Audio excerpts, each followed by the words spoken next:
Hey, everybody.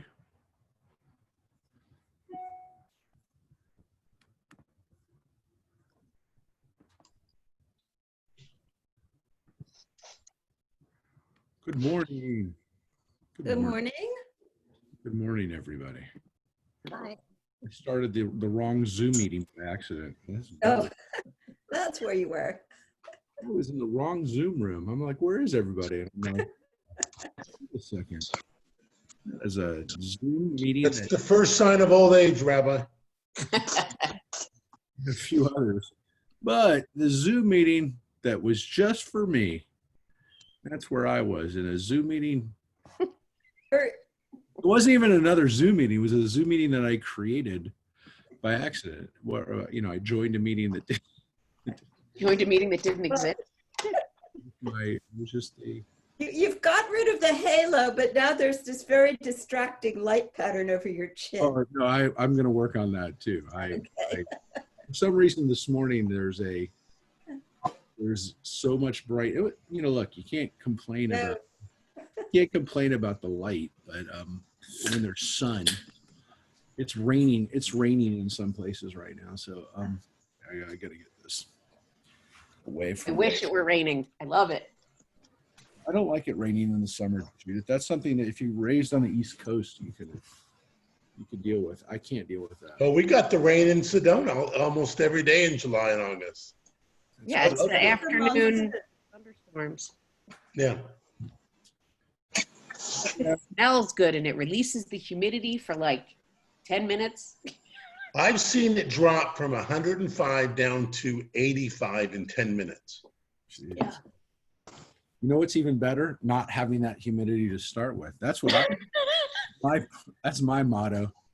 That's where I'm trying to live, in a place with no humidity. So yeah, I'm trying to get a better light situation here, but I don't know where I'm gonna hide.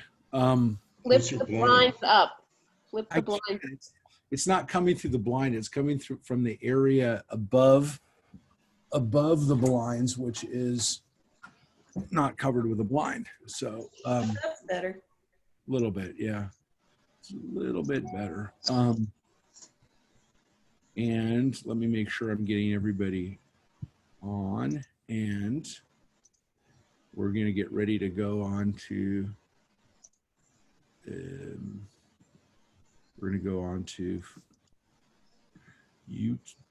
Facebook again.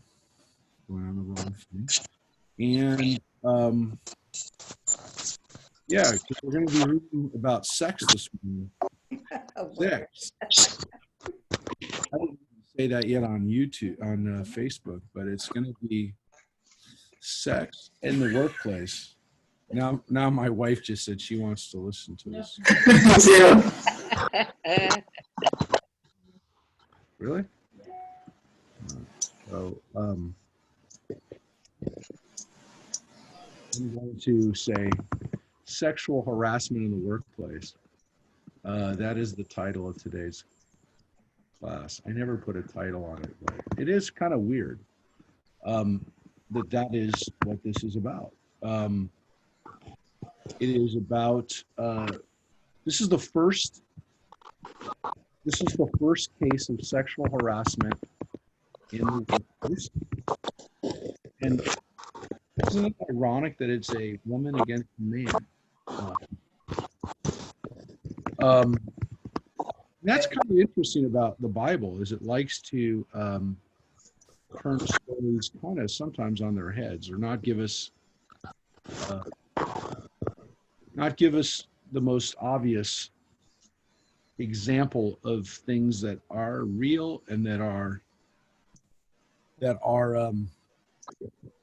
real problems and real tragedies. And again, sometimes we get them in a unusual way. Let's put it that way. So where we left off, and we're kind of in the midst of a few different sexual problems, if you will, call them problems, but situations that should not happen. We We were talking about last week Judah, and somebody's got a lot of noise coming out, so I'm not sure who that is, but someone can mute if they want. But we were reading about Judah's situation with Tamar last week. A few weeks ago, we read about Dinah and the rape that happens at Shechem and murder. So that's Genesis chapter 34. Last week was Genesis chapter 38. Today we're going to be looking at the Midrash on Genesis chapter 39. But you have these stories that are all happening within pages of each other, within verses of each other. Again, the chapters and verses weren't there originally, but the close proximity that all these stories have to each other definitely add up to something powerful. And the rabbis amplified it even more. So as if to say, you think that these stories are tough, wait till we tell you the backstories, or wait till we tell you what else was happening with regards to our patriarchs at this time. And so that's what we're actually going to start with today. And then we're going to get into the Joseph story, which the Joseph and Zuleika story, or the Joseph and Potiphar's wife story, which is so long in the mid. There's so much midrash. In the text we have, for example, we're not even going to be able to finish it today because there's so much. Mute everybody for a second till we figure out where this is coming from. It is still happening. Where is that coming from? I don't know. It's not me. So we're gonna get going and start. I have no idea where that's coming from. Just everybody hears it, right? Okay. So let's look at the text right now, which is what we're going to start with. Kind of builds on what we read last week, the story of Judah and Tamar. But what we're going to start with really isn't in the Bible at all. It's parts of a story that kind of fills in the blanks, but you have to almost ask yourself why. And again, it's probably because there was so much else in the background going on that the rabbis wanted to give us a little something here, which is now it's going to be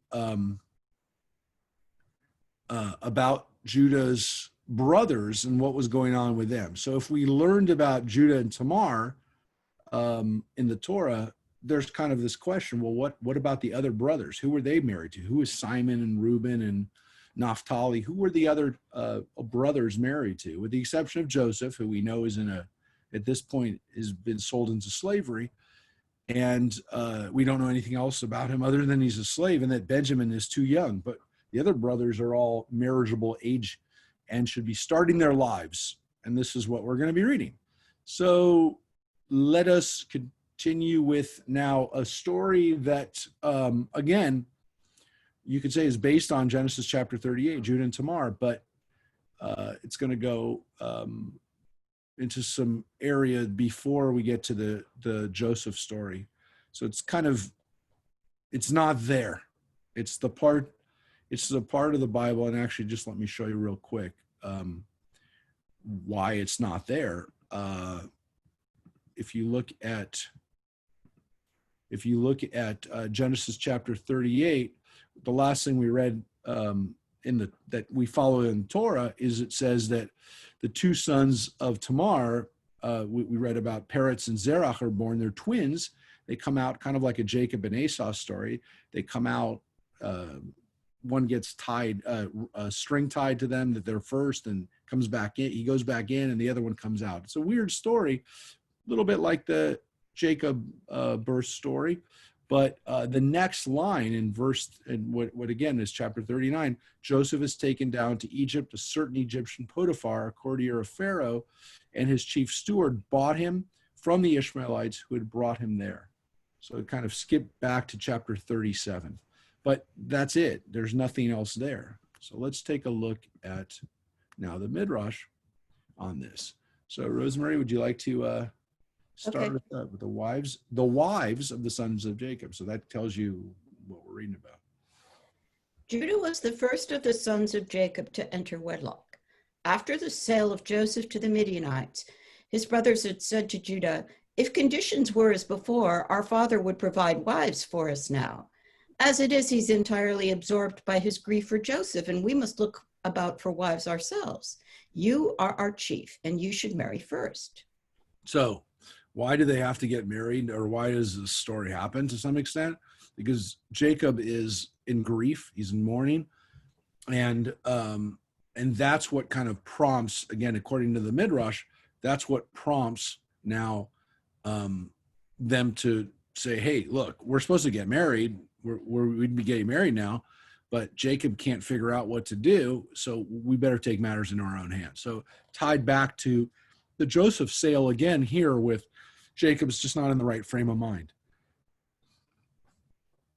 Okay. Judah's marriage with Alit, the daughter of the noble merchant Shua, which was consummated at Adullam, the residence of his friend Hirah, or as he was afterward called later, Hiram, king of Tyre, was not happy. His two oldest sons died, and shortly thereafter, his wife also. It was Judah's punishment for having begun a good deed and left it unfinished. For he who begins a good deed and does not execute it to the end brings down misfortune upon his own head. Judah had rescued Joseph from death, but it was his suggestion to sell him into slavery. Had he urged them to restore the lad to his father, his brothers would have obeyed his words.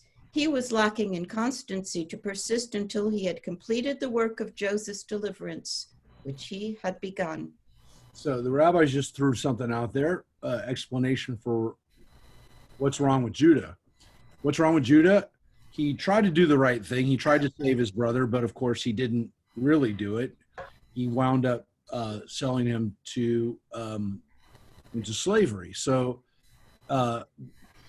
there's kind of a lesson here that the rabbis take away, which is don't start a good deed and leave it unfinished.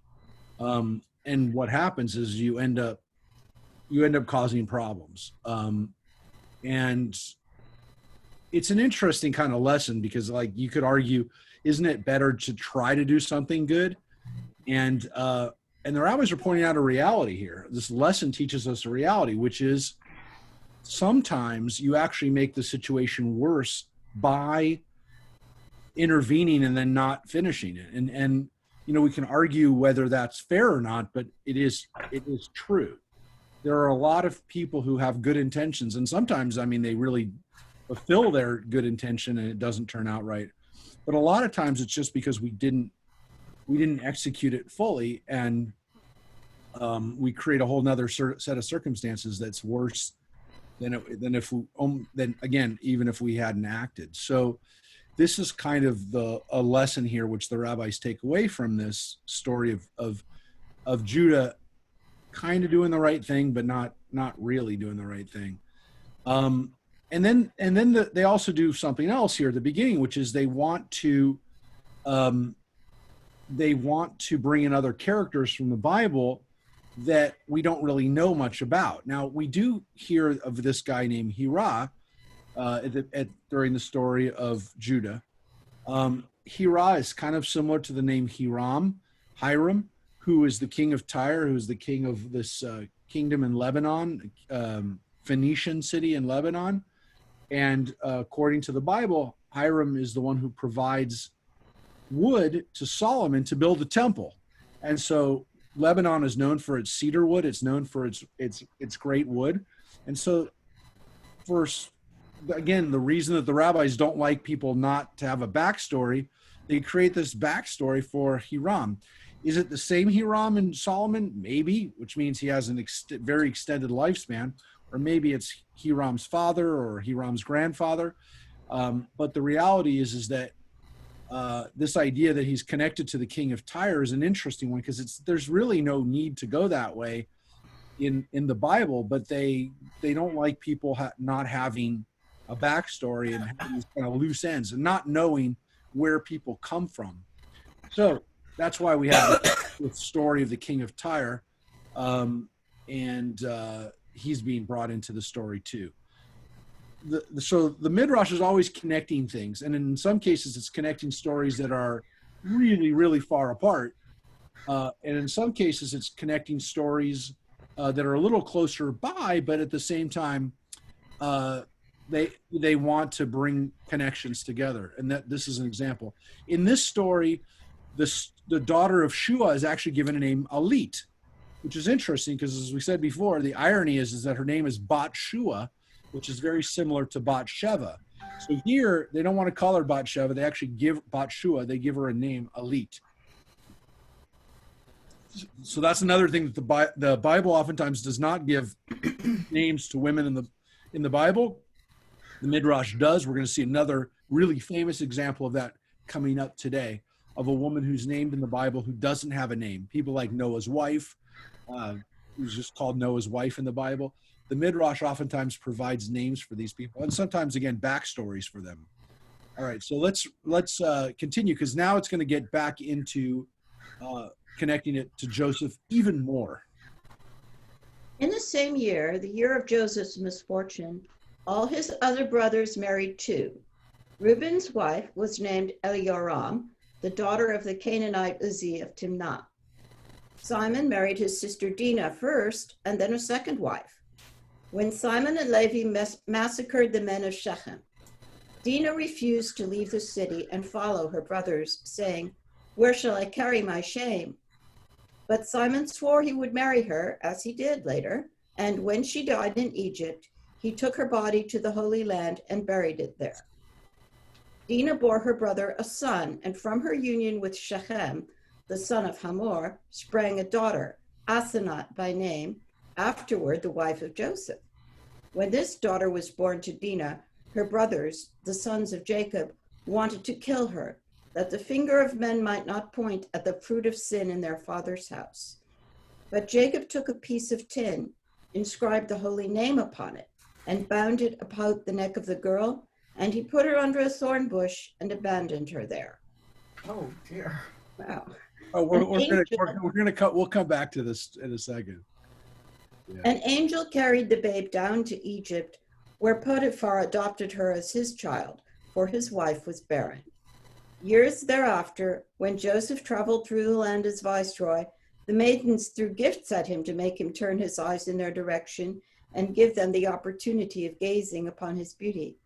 Asenath possessed nothing that would do as a present. Therefore, she took off the amulet suspended from her neck and gave it to him.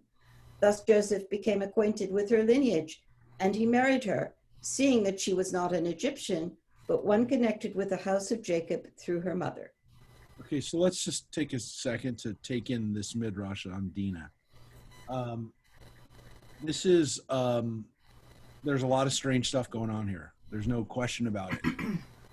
And this is a Midrash that some of you may not be familiar with, though some of you might, because some of it's used in the book The Red Tent, which is Anita Diamond's historical fiction based on the story of the matriarchs and patriarchs, but really kind of focusing on the matriarchs. So she knew the traditional Midrash, and then she added to it. But it's really based on what happens to Dinah. And here we have a text here which goes back to Genesis chapter 34, as I mentioned just a few chapters earlier. We have the story of Dinah. And what happens here is we actually have a connection between Dinah and Joseph that's established for a few reasons. The first is that the rabbis clearly saw a connection between Joseph and Dinah, in the sense that these are characters who are victims of violence. They are, one story we have a rape, some people don't like calling it rape. I don't really know why, because there's a question of whether it was consensual or not. It seems pretty clear that it's not consensual in Dinah's case, but the question of, again, then what happened afterwards, the Bible really doesn't tell us, other than that the people of Shechem get murdered, but we really don't know what happens to Dinah. And again, there is this question of, like we do want to know what happens to her. We don't want the story to be even more tragic than it probably was. And so in the sense that, maybe she lived out the rest of her days as an unmarried woman who no man could come near. That's a possibility. The rabbis don't go down that road. They instead throw out some possibilities. So one possibility is that she marries her brother, which is not a great possibility, but it's one that it's one that's is a possibility. And remember, Simon would be her full brother, Jacob and Leah's children. That's one possibility that they gave. And it's almost like Simon is, kind of by a Middle Eastern standard, is helping her out by marrying her and taking care of her. I don't mean that's really the point of it. But there's another possibility that the rabbis wanted to give us, which is that she actually had a baby. She has a child. Now that child winds up becoming Osnat, the woman that Joseph marries in Egypt. Now that does a few things. First of all, it allows for Joseph not to marry an Egyptian woman, which the rabbis love that concept that, hey, maybe there's a woman that Joseph can marry who was an Egyptian. It also gives us the story of a woman who winds up like him being kind of not in the right environment, but they're both not in the right environment, and they wind up finding each other, which is kind of an interesting story. Their version of the story is, I guess, maybe one of the more hopeful endings of the story, because it means that Dinah's line or Dinah's life doesn't come to an end with her death. That there's a piece of Dinah in us, and that Dinah doesn't disappear from the story. That Dinah's daughter marries Joseph, and again, Joseph is her step uncle, if you will. They don't have the same. Dinah and Joseph don't have the same mother. And again, as we read earlier, another Midrash, that Joseph and Dinah are actually friends. They actually have a relationship. Maybe again, because Joseph is, as we read, a more effeminate child, that he maybe hangs out with the women more than the brothers. Or maybe because, again, they're kind of both they're within the family. They're kind of not not within the boys' club, if you will, just based on Joseph's youth and Dinah being a woman. All of these are possibilities that the rabbis imagine. But the interesting part of this story, and it's something that, I shared this Midrash when my daughter Dinah was born, that the rabbis like to imagine, at least, that Dinah's story doesn't end. It doesn't end with a rape and murder, that somehow there's a place for her and her descendants. What's interesting about this story, too, the way the rabbis tell it, is that Osnat is discovered because of this amulet that she's wearing. And that this amulet is almost like a Cinderella story, that through this amulet, there's a marriage, that can take place because of this object that proves who she is. So it's kind of an interesting, motif, having something that is going to prove your identity. Of course, the story also includes this theme that we have of Joseph being so amazingly beautiful that women are just throwing stuff at him like he's Tom Jones. But this idea that he's so beautiful that, again, that women are throwing themselves at him is, consistent with at least one element that we're about to delve into. But again, the fact that the Egyptians are kind of like they're the powerful people. They're the ones running the show. But there's a whole nother story here, which is what's going on with the slaves, what's going on behind the scenes, what's going on with these kind of adopted people in their midst, which is an interesting story. It's one that probably in cultures, and let's face it, most cultures in the ancient world had slaves and had different castes of people, that these kinds of stories of relationships between the castes and what happens behind the scenes. I mean, I'm not going to say this is Downton Abbey, but these are the stories of what's happening with the people serving the people. So the rabbis were definitely living during the Roman era where this was something that was going on. Those stories are interesting for us still today. That's why people continue to watch television shows and movies about Roman era slaves and whether it's Spartacus or the show Rome a few years ago. People love the stories of what's going on behind the scenes of these people. And that's what we have in the Midrash. And they knew about it because it was actually happening.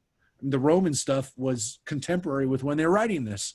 So just keep that in mind as we're reading these stories about Joseph and about class system and about sex, that these were it's hard for us to imagine. Maybe for some of us it's not, but the things that are at play here that we don't live with today, and again, some of them we do, but there are also realities that we really don't live with today. And keep that in mind, as we're reading this. And again, an angel is at play here too, because it says that the angel brought Osnat down to Egypt in the first place, almost again placing her in that environment so that she and Joseph could one day find each other. I wouldn't say it's a love story for the ages, but it's definitely an interesting love story. All right, so let's continue with this too. Beside the son of Dinah, Simon had another son, whose name was Saul, by Bunah, the damsel he had taken captive in the campaign against Shechem. Levi and Issachar married two daughters of Jobab, the grandson of Eber.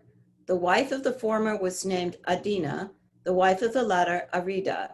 Dan's wife was Elphalet, a daughter of the Moabite Hamudan. For a long time, their marriage remained childless. Finally, they had a son whom they called Hushim.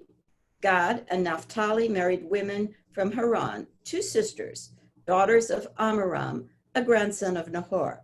Naphtali's wife, Merimit, was the older of the two, and the younger, the wife of Gad, was named Uzit.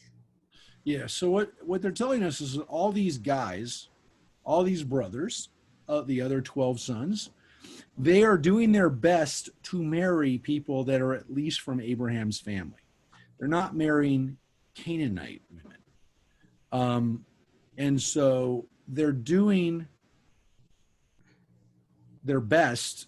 And sometimes, again, they're stretching who they could marry. Because in this case, again, we have a Moabite woman, a descendant of Lot's daughters, which again is in one of those weird stories of the Bible where we have what seems to be, a real human tragedy, which is incest and rape rape while drunk, all of those things, which you again maybe would assume it's the man perpetrating it.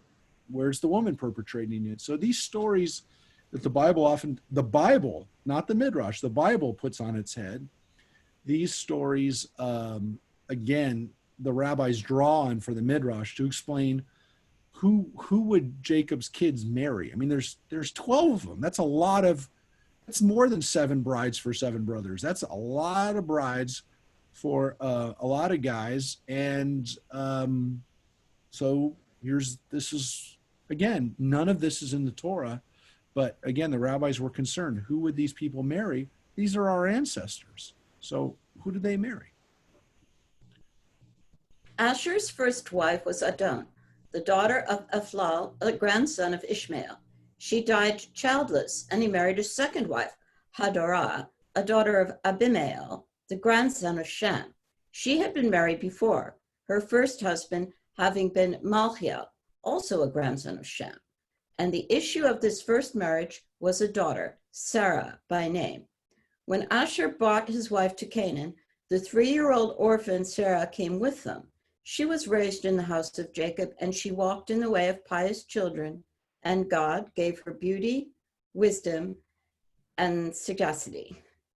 Now, before we move on, we read about this interesting woman named Sarah. What's interesting about her is this is Asher.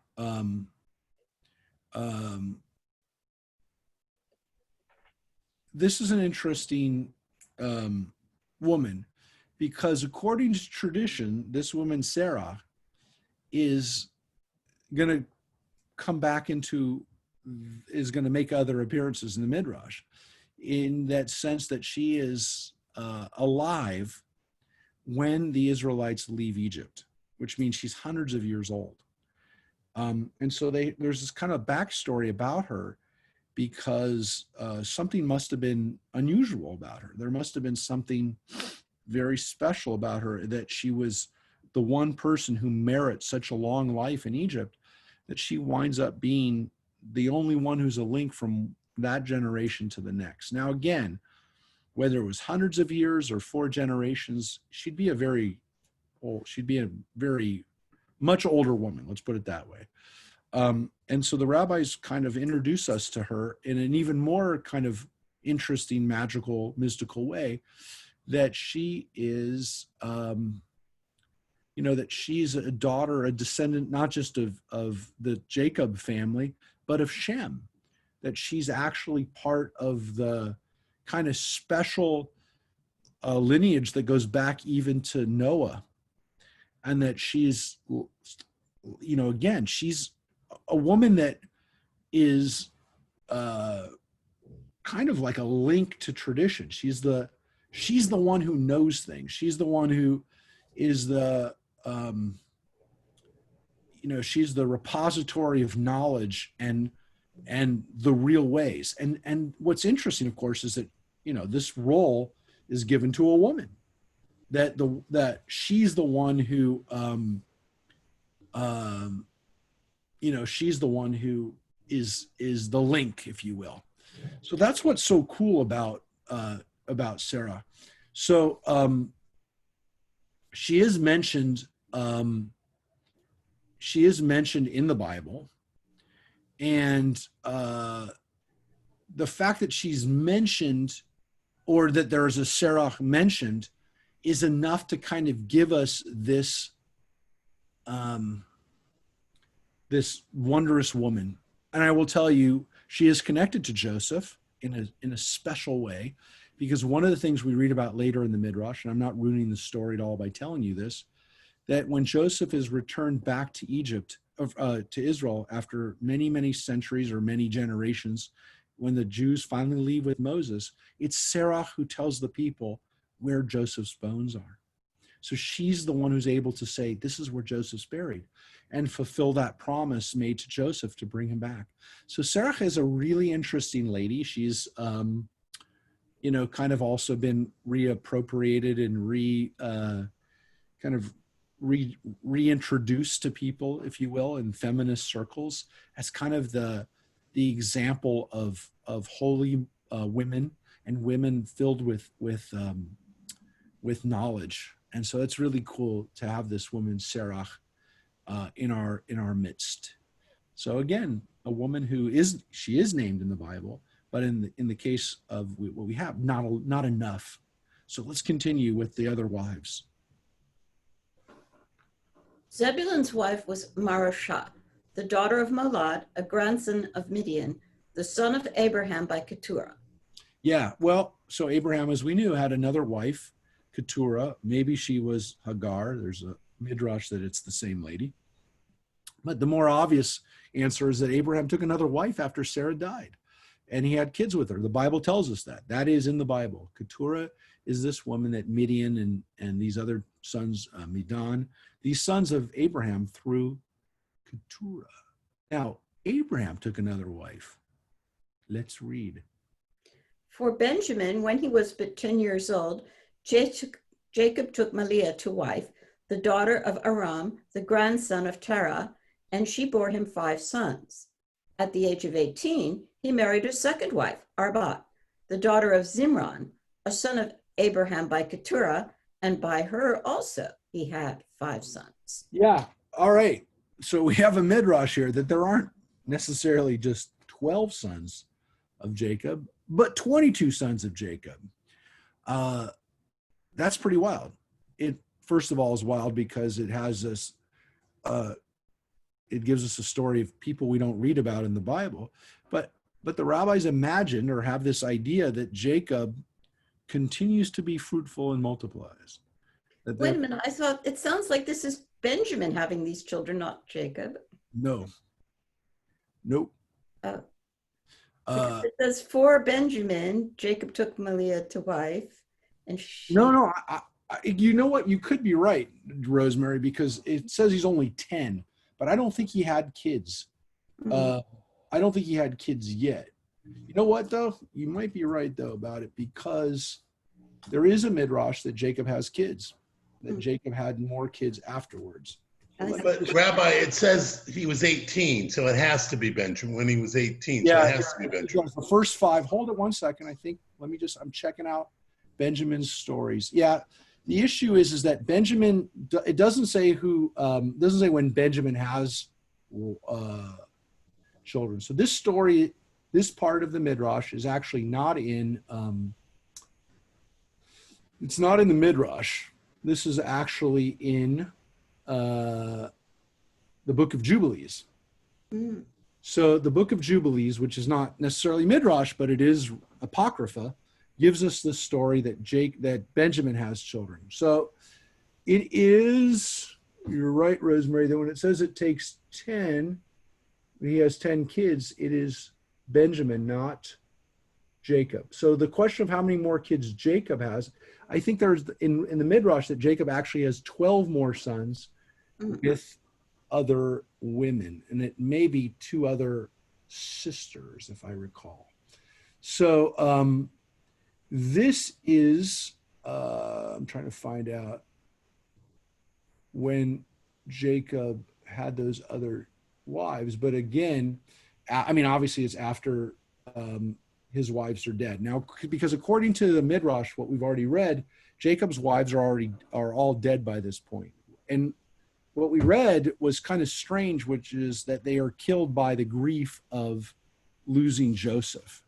And so this idea that that Jacob, like Abraham, has to find another wife and ends up having more kids is a motif that we have here too. But again, all of this sets up this situation of Benjamin having kids before he even goes down to Egypt, before he even is part of the story of Joseph, which we've read, which we're going to read about. And again, when you know how much of that story is in the book of Genesis, what's so strange about it is that he does seem to be a kid, a little kid. And according to, if we do the age, if Joseph is 17 when he goes down, and the Bible tells us he's 17, so that's a fixed time, and that we assume that when this happens is about 20 years later, Benjamin is maybe in his early 20s when this story happens. So he could have had kids. Again, in the book of Jubilees, he did, and I think that's one of the reasons why you could have a 10-year-old having kids in the book of Jubilees, because it's not a rabbinic book, and to have a story of a 10-year-old having children would not be something the rabbis could deal with. Even for the rabbis, that's a problem. Now, we're going to read about Potiphar and Joseph in Potiphar's house. So this is what we're going to be dealing with today, the rest of today, and for the next few weeks. Next week, not few weeks, but the next week, we're going to be reading about Joseph with Potiphar's wife today and next week, and Joseph being a slave the next couple of weeks. It is very long stories. There's very complicated and involved stories in the Midrash. And what also is interesting is that, as we're going to see, it's not just in the Midrash, but in Christian and Muslim sources as well. So let's take a look at this story. Joseph, the slave of Potiphar. When Joseph was sold as a slave to the Ishmaelites, he kept silent out of respect for his brothers and did not tell his masters that he was the son of Jacob, a great and powerful man. Even when he came to the Midianites with the Ishmaelites, and the former asked after his parentage, he still said he was a slave, only in order not to put his brothers to shame. But the most distinguished of the Midianites rebuked Joseph, saying, "You are no slave. Your appearance betrays you." And he threatened him with death unless he acknowledged the truth. Joseph, however, was steadfast. He would not act treacherously toward his brothers. Wow. So he didn't tell people who he was. Can I just say there's this sort of pernicious idea here that you can tell who's naturally a slave by looking at them?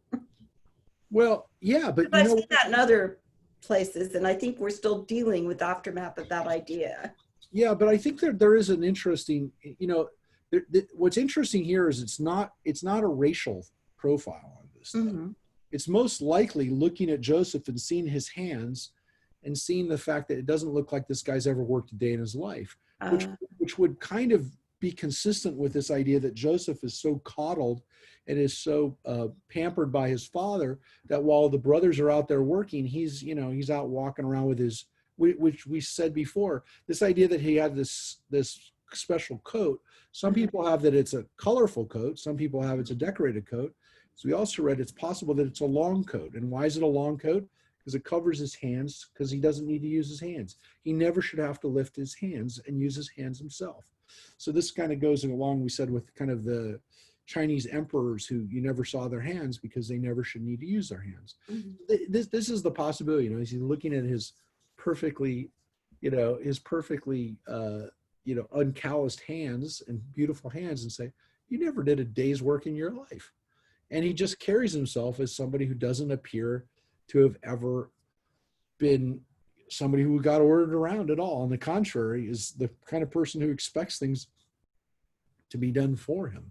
So I think that there's this understanding that the Midianites probably wouldn't have looked that much different than the Israelites. They're at this stage pretty much just a couple of generations removed from Abraham, their common ancestor.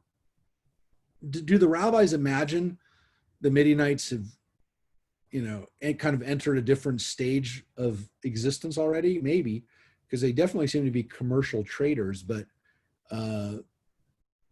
this is an important part of this story. Is Joseph? How would Joseph?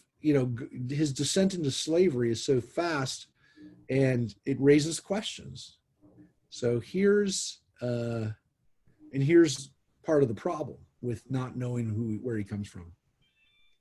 Arrived in Egypt, the owners of Joseph could come to no agreement regarding him. Each desired to have sole and exclusive possession of him. They therefore decided to leave him with the shopkeeper until they should come back to Egypt again with their merchandise. And God let Joseph find grace in the sight of the shopkeeper. All that he had, his whole house, he put into Joseph's hand, and therefore the Lord blessed him with much silver and gold, and Joseph remained with him for 3 months and 5 days. So here's the story we don't have in the Bible of Joseph spending time in an intermediary place before he winds up in Potiphar's house.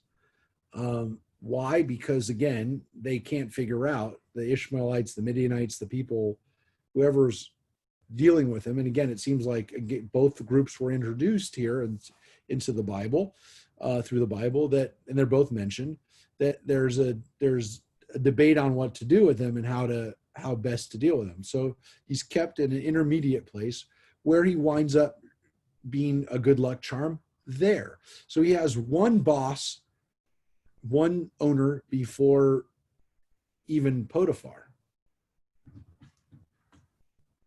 Okay. At that time, wait 1 second. What's the significance of 3 months and 5 days?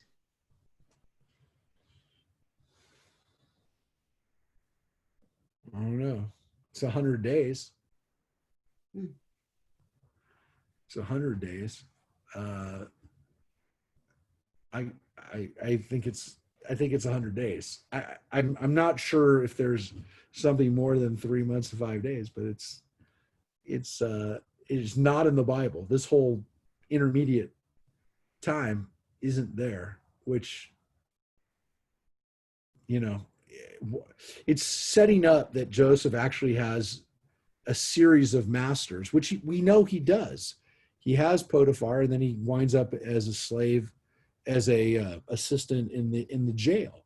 But I think more than anything, it kind of like sets up the rule of three, so that Joseph actually has three masters. I mean, three is also, but the 5 days I think gives us 100 days. I think that's why we wind up with that. But yeah. All right. At that time, there came from Memphis the wife of Potiphar, and she cast her eyes upon Joseph, of whose comeliness of person she had heard from the eunuchs. She told her husband how that a certain shopkeeper had grown rich through a young Hebrew, and she added, "But it is said that the youth was stolen away out of the land of Canaan. Go therefore and sit in judgment upon his owner, and take the youth into your house, that the God of the Hebrews may bless you, for the grace of heaven rests upon the youth." Okay, so according to this version of the story, it's Potiphar's wife who hears about him first and actually tells her husband to go get him. Again, everything is kind of laid out here. This is in Memphis, not the one in Tennessee, the original Memphis. And the capital at the time. And Potiphar's wife, assumedly, is not in a position to go to shops and interact with people, but she hears about Joseph through the eunuchs. And so there's he's already developing in that 3-month period a kind of a legendary status. So so she seems to know something. That's an interesting situation because, again, it sets up this relationship with her that, you know, the rabbis are going to build on. The story in the Torah doesn't give us much for why she likes him. And we're going to look at the Torah in a second. But let's continue with this pre-tale, if you will, about Joseph, how he winds up with Potiphar. Potiphar summoned the shopkeeper, and when he appeared before him, he spoke harshly to him, saying, "What is this I hear, that you steal souls from the land of Canaan and carry on traffic with them?" The shopkeeper protested his innocence, and he could not be made to recede from his assertion that a company of Ishmaelites had left Joseph in his charge temporarily until they should return. Potiphar had him stripped naked and beaten, but he continued to reiterate the same statement. This is the shopkeeper. Yeah. Then Potiphar summoned Joseph. The youth prostrated himself before this chief of the eunuchs, for he was third in rank of the officers of Pharaoh. And he addressed Joseph and said, "Are you a slave or a freeborn man?" And Joseph replied, "A slave." Potiphar continued to question him, "Whose slave are you?" Joseph, "I belong to the Ishmaelites." Potiphar, "How were you made a slave?" Joseph, "They bought me in the land of Canaan." So Joseph is still sticking to his story. And again, why does he stick to his story? Because he's trying to protect his brothers. So that's an interesting imagined situation, which is the rabbis are asking an interesting question here. If we understand that Joseph, nobody really thought Joseph was a slave, which they're all going with, because Joseph didn't look like a slave. He didn't act like a slave. Everybody would have known he wasn't a slave, and he was kidnapped. So then the question is if everybody knows he's kidnapped, why didn't he get why wasn't he brought back home? Why wasn't he redeemed from Egypt if people knew that he was not a person who should have been a slave? So what the rabbis are basically doing is that Joseph was complicit in his own situation at this point, that he went along with it because he didn't want to get his brothers into trouble. So it's a really interesting kind of sub-story here, which is that Joseph is already consciously making a decision not to take vengeance on his brothers, because he could have. They're basically, these midrashim are basically setting us up with this idea that Joseph could have been rescued. It didn't have to go this way.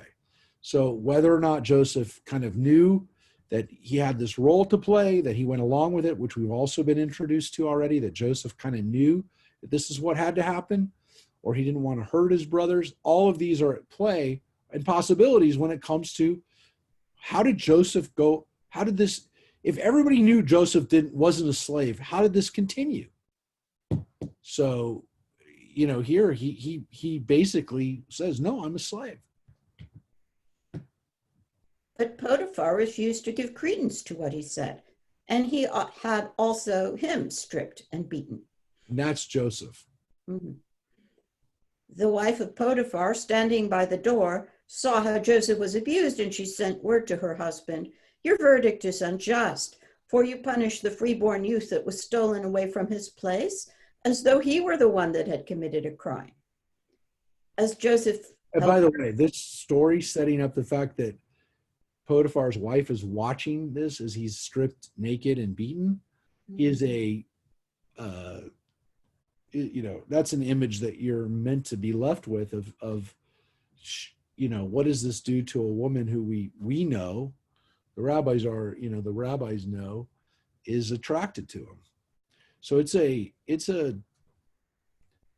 pretty powerful image, one that's not in the Bible and one that the rabbis gave us to amplify the story. Yeah. As Joseph held firmly to what he had said, Potiphar ordered him to prison until his masters should return. In her sinful longing for him, his wife wanted to have Joseph in her own house, and she remonstrated with her husband in these words, "Why do you keep the captive, nobly born slave a prisoner? You should rather set him at liberty and have him serve you." He answered, "The law of the Egyptians does not permit us to take what belongs to another before all titles are made clear." And Joseph stayed in prison for 24 days until the return of the Ishmaelites to Egypt. So now, Judith, we're up to 4 months. If you want to know now, if we do the math too of what 3 months and 5 days is, we now have 4 months. So we now have 4 months that he is in Egypt before he winds up being in Potiphar's house. Because if you do 24 days plus the 5 days before, that's 4 biblical lunar months. Meanwhile, they had heard somewhere that Joseph was the son of Jacob, and they therefore said to him, "Why did you pretend that you were a slave? See, we have information that you are the son of a powerful man in Canaan, and your father mourns for you in sackcloth." Joseph was on the point of divulging his secret, but he kept a check upon himself for the sake of his brothers, and he repeated that he was a slave. So he has another chance. This time the Ishmaelites literally say to him when they come back, "Look, we now know who you are. Just why are you not admitting to who you are?" And he won't do it. He won't give up his brothers. Is it possible that I read a midrash years and years ago that it was because he was afraid to be taken back home that they would do it again? Could be. I don't know that that's actually a traditional midrash, but it's one that I think, builds on the fact that Joseph felt that at least here he was away from his brothers, which is another interesting direction that the rabbis really don't go down. That it could have been worse, even that if he goes back it could be worse. He'd rather be a slave than be there. It's a possibility. And again, kind of another possibility off that is that he'd rather be abused as a slave by foreigners than by his own family. And yeah, I mean, that's a possibility too.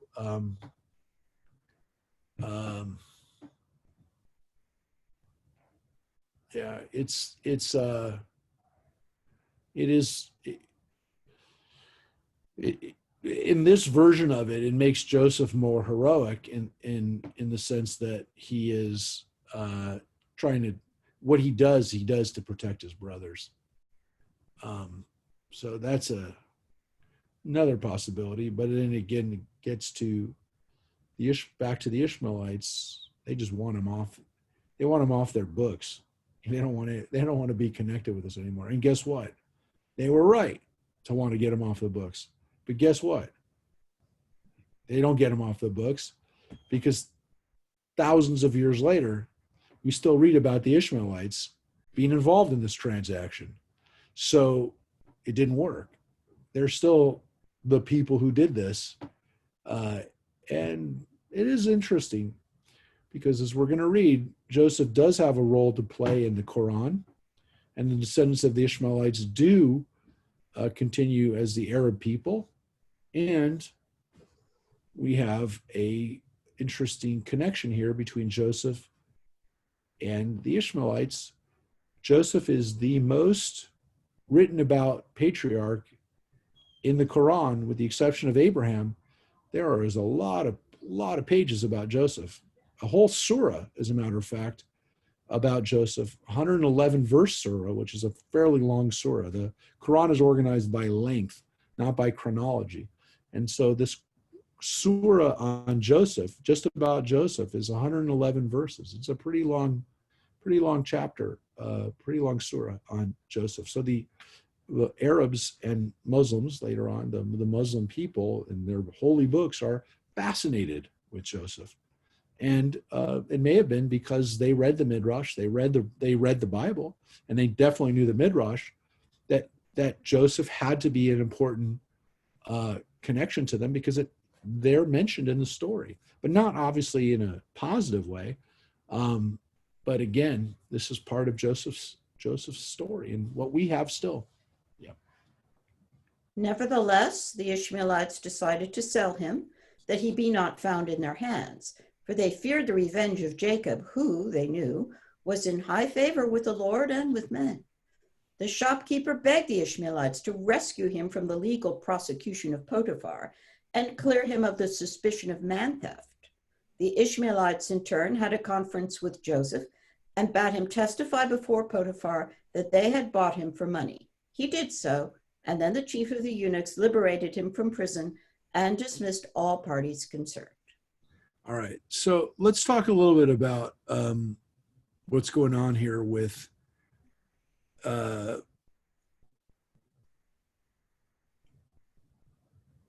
let's talk about well, we're about to get into Potiphar.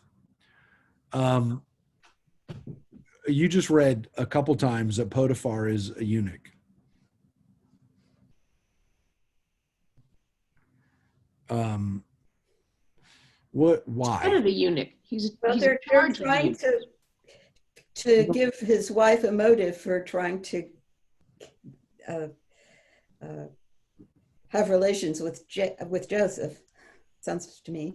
Yeah, that's at least part of what's going on here, which is they are explaining why Potiphar's wife is Sexually frustrated. That's what it was. Feeling the way that she is, sexually frustrated. She has a good reason to. Now, yeah, Judith, you thought the chief of the eunuchs was the guy who brought him out, right? Like that's Potiphar's chief of eunuchs. No, it seems like she's in a house of eunuchs. There are other eunuchs in the house, but the head chief eunuch happens to be her husband. So, a couple things. Why is this? Why do we even have this? Why do we have this? Why do we have this? Again, as Rosemary said, one of the possibilities is to explain why his wife is sexually frustrated. It also is kind of, in a sense, also telling us a little bit about the Egyptians, who the rabbis want us to know are a little messed up. Sometimes when the rabbis are talking about the Egyptians, it seems more like they're talking about the power brokers and superpowers in their own day. And by that, I mean primarily the Romans. Eunuchs continued to be an important part of Roman, in Roman society. They had a role to play. Obviously, they did later on in Turkish royalty as well, and Arab and Persian, Middle Eastern communities as well. So the rabbis were familiar with the concept of what a eunuch was. They didn't look highly on it. Let's put it that way. It was not considered to be. It was not considered to be acceptable, really, in any way. It really is an interesting situation because it, and again, it's not like, you can make the argument, well, we have circumcision. I mean, this is genital mutilation just at a higher level. Rabbis didn't see it that way. They saw this as something really, really, really bad. And the fact that people would willingly go through this was something that they couldn't wrap their heads around. They really couldn't. And it's really not, we're really not sure whether or not somebody who would have been a eunuch would have been, first of all, we know they can't be priests. A eunuch could not be a priest. But there's also kind of this. Eunuchs were eunuchs in order to be with harems, in order to be with women and not pose a problem. That's a good part of probably why they did it. It also seemed to be whether or not they worked with their with the women. There seems to have been, again, from the historical records we have, eunuchs who also went through that process in order to be promoted, to basically they gave up their testicles to literally be promoted in a court, in a situation where they weren't necessarily even around the women. So then they wouldn't be a threat to the hierarchy. Correct. It would not be a threat to. Right. Exactly. So part of it is that they're not going to have their own children, which means they're not going to be trying to kill the king or take more for themselves, because they've really paid the ultimate sacrifice. They've literally said, there's no way that, okay, we'll be rich. And I think most kings would say, hey, look, I'll pay this guy really well. I'll take good care of him, but I don't have to support his family. And I don't, as you said, I don't have to see him as a threat. And interestingly, the Bible won't accept that as a fair trade-off, if you will, because the Bible places such a high priority on procreation. And again, it almost is that's the most important thing, is being fruitful and multiply. At the end of the day, it doesn't matter if you're rich, but if you have children, then you've done your job. And so it's Why would a eunuch marry? Why would a woman marry a eunuch? Because he's rich. Listen, I mean, I think that's I think that happened in China a lot. That's the crazy thing, is that this was something that did happen, that people did marry. They did marry eunuchs. And again, there's this backstory of, were these women sexually fulfilled by other people because their husbands didn't? But did women make that choice? Look, it's a weird, it's so difficult for us to kind of wrap our heads around elements of this. But, that's an interesting thing, because we do have modern versions of this story of oftentimes men who sacrifice their marriages or their lives in order to be promoted, in order to, gain favor of their bosses, and what they're willing to sacrifice in order to do this. And well, that's the Roman Catholic priesthood. The Roman Catholic. I mean, they're not eunuchs, they're celibate. And the fact that Their there theory. were castrati who willingly went through that in order to sing in the church. So people did it, you know, in some cases.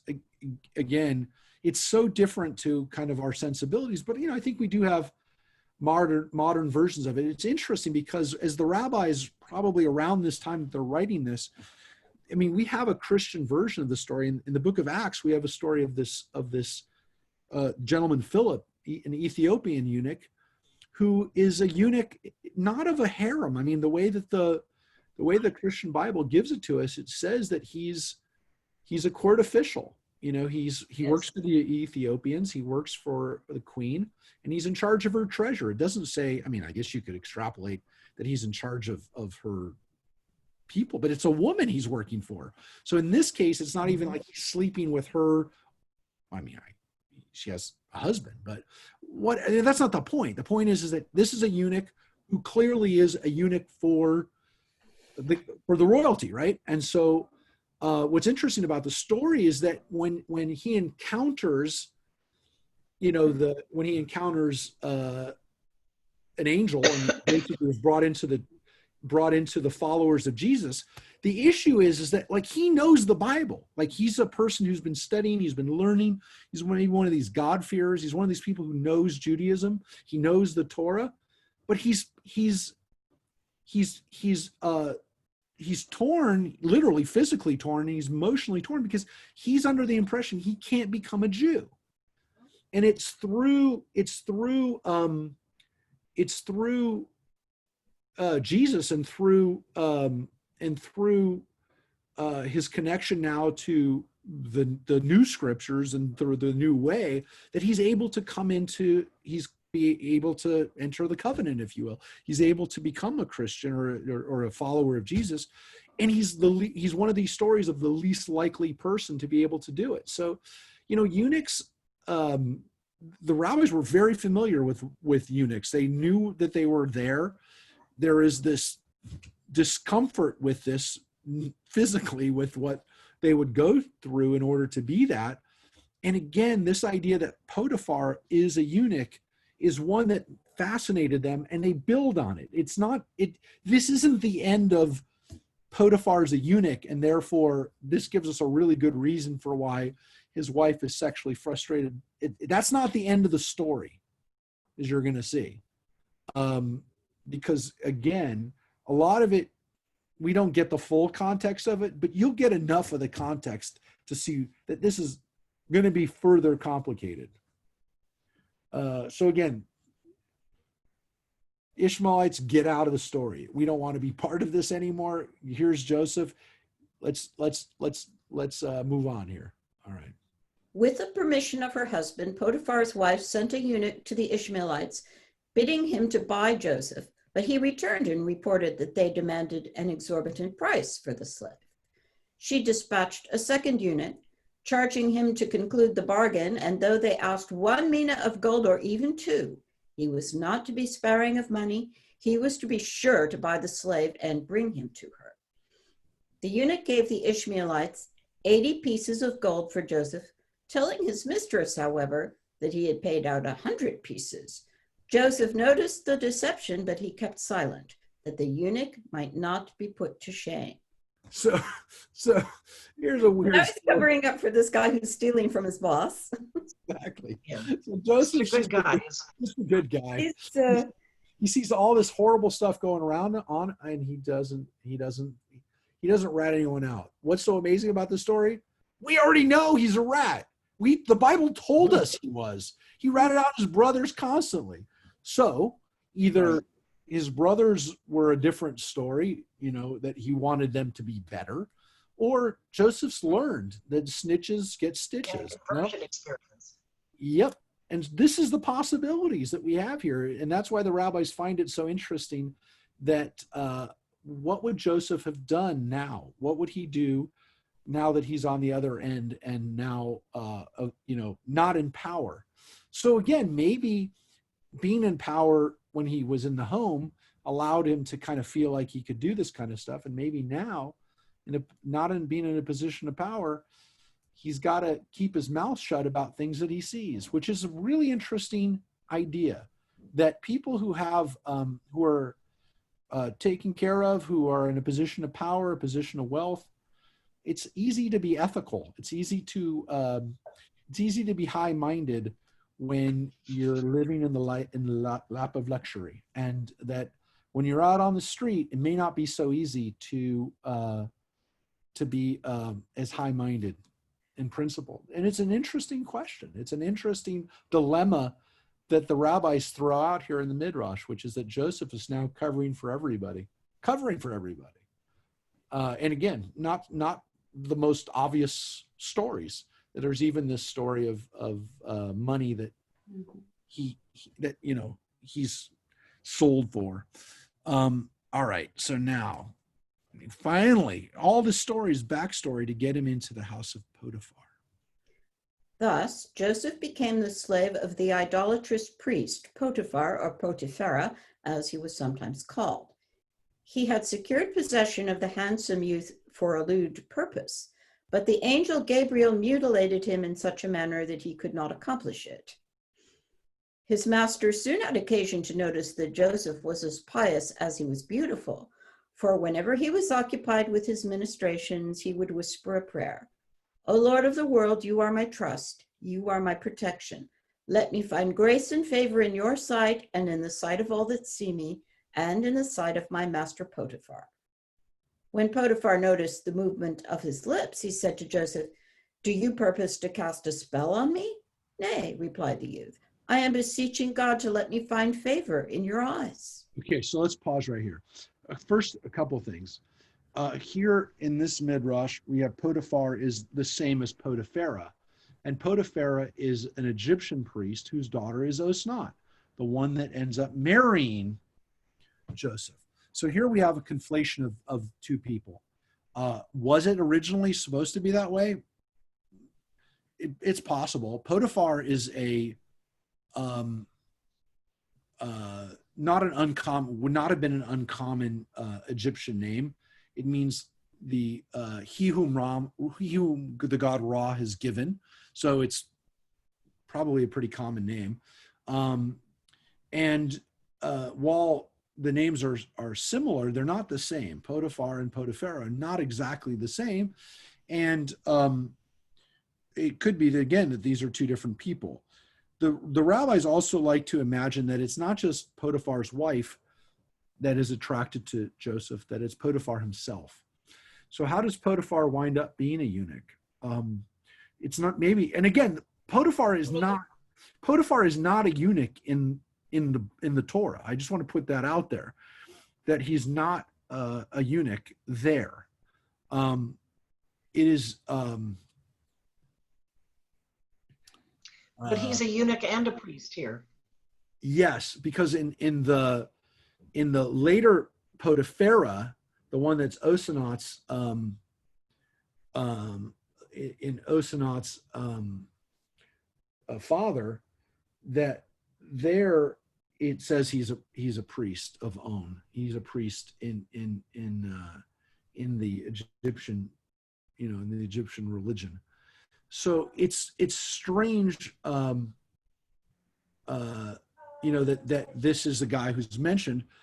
We're going to learn about the baker and the steward later on, but it is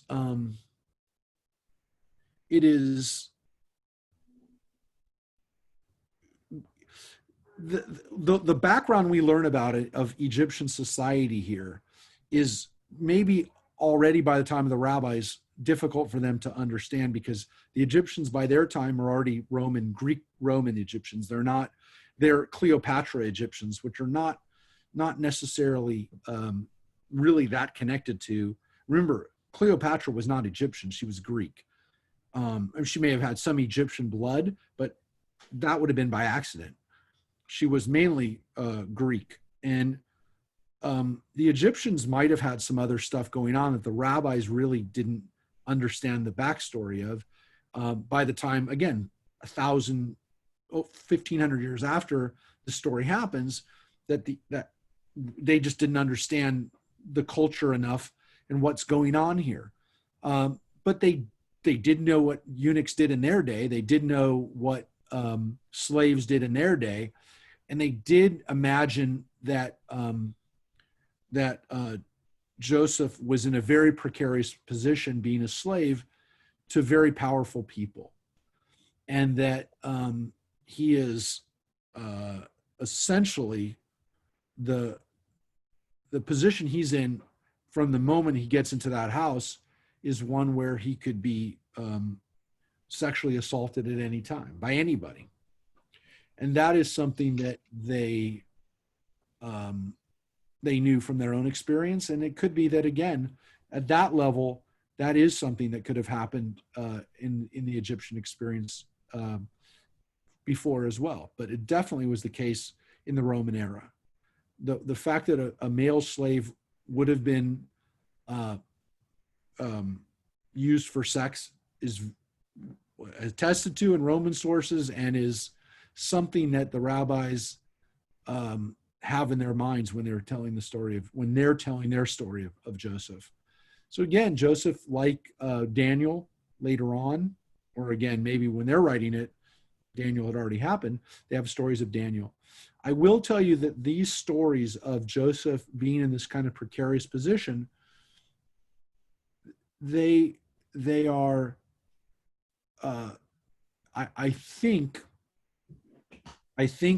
up until recently, and again, I'm talking about American slave realities, slave stories for thousands of years, that male slaves were raped and were property in reality. So that was just part of, again, the horrific parts of slavery were the sexual dimension of it as well. And this theme is taken up in Thomas Mann wrote this wonderful opus called Joseph and His Brothers, and this eunuch backstory is in his version. He based it on the Midrash. Thomas Mann did, and it's part of the power of these stories. So this is part of the. Can you close, Trey? It's part of the story, part of the background of the story. So, thanks. All right. His prayer was heard. Potiphar convinced himself that God was with Joseph. Sometimes he would make a test of Joseph's miraculous powers. If he bought him a glass of hippocras, he would say, "I would rather have wine mixed with absinthe," and straight away the spiced wine was changed into bitter wine. Whatever he desired, he could be sure to get from Joseph, and he saw clearly that God fulfilled the wishes of his slave. Therefore, he put all the keys of his house into his hand, and he knew not aught that was with him, keeping back nothing from Joseph but his wife. Seeing that the Shekinah rested upon him, Potiphar treated Joseph not as a slave, but as a member of his family. For he said, "This youth is not cut out for a slave's work. He is worthy of a prince's place." Accordingly, he provided instruction for him in the arts and ordered him to have better fare than the other slaves. So here we see Joseph doing magic, working magic in the house of Potiphar. So why does Potiphar like him? Well, because he does some amazing things. He doesn't just know things, he makes things happen. So he realizes Joseph's powers. And again, this is talked about in the Torah. So we have just a line or two about Joseph's good fortune, but the rabbis accentuate it. So this also, by the way, tips its hand on when it was written, because as Rosemary just read hippocras, you can guess that sounds kind of Latin, right? It's definitely a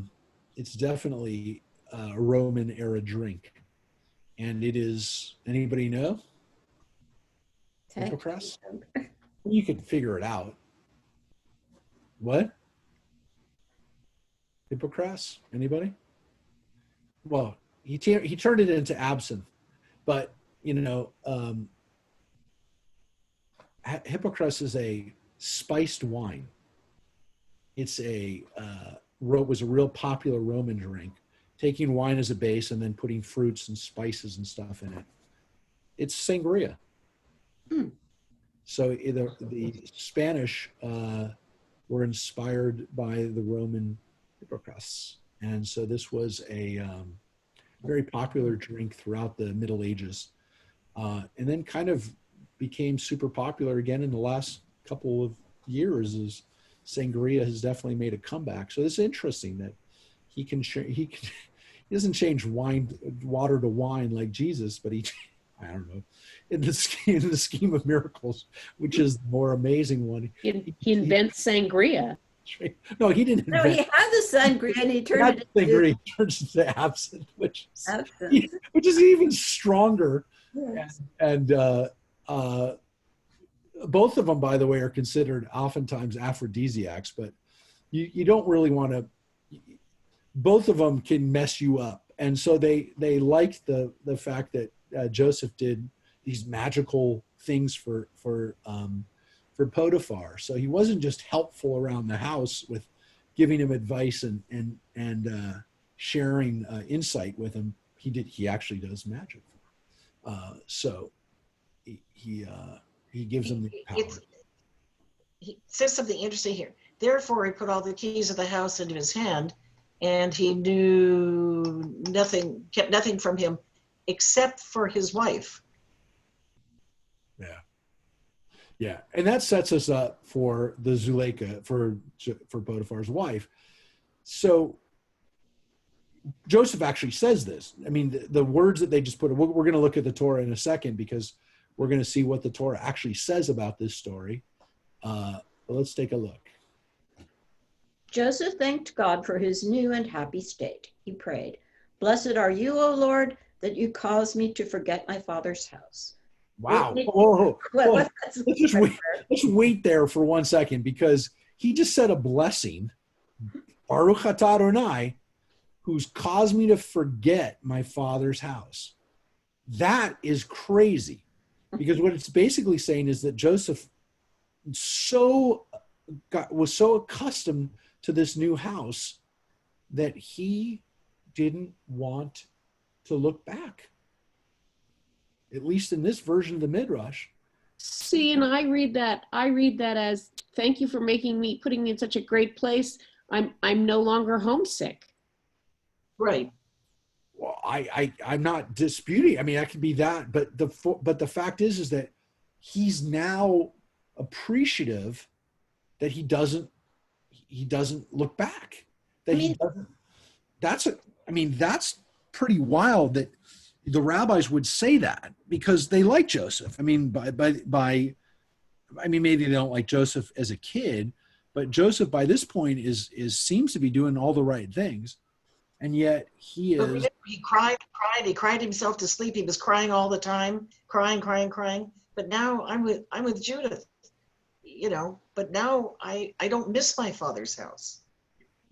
It's not that I don't remember it. Maybe he had to get away to see that the situation he'd had been, even though he was being spoiled rotten, wasn't actually good for him. Uh-huh. But here's the problem. The rabbis never, ever, and we're about to read it again, they never, ever let you forget that Joseph was always the prey in this house, that his situation of always being in a precarious, he could be raped tomorrow. Let's put it that way. The fact that that's still there is kind of amazing, because he's in that environment, and that they never let up on. So as much as he's in a good situation, he's not really in a good situation.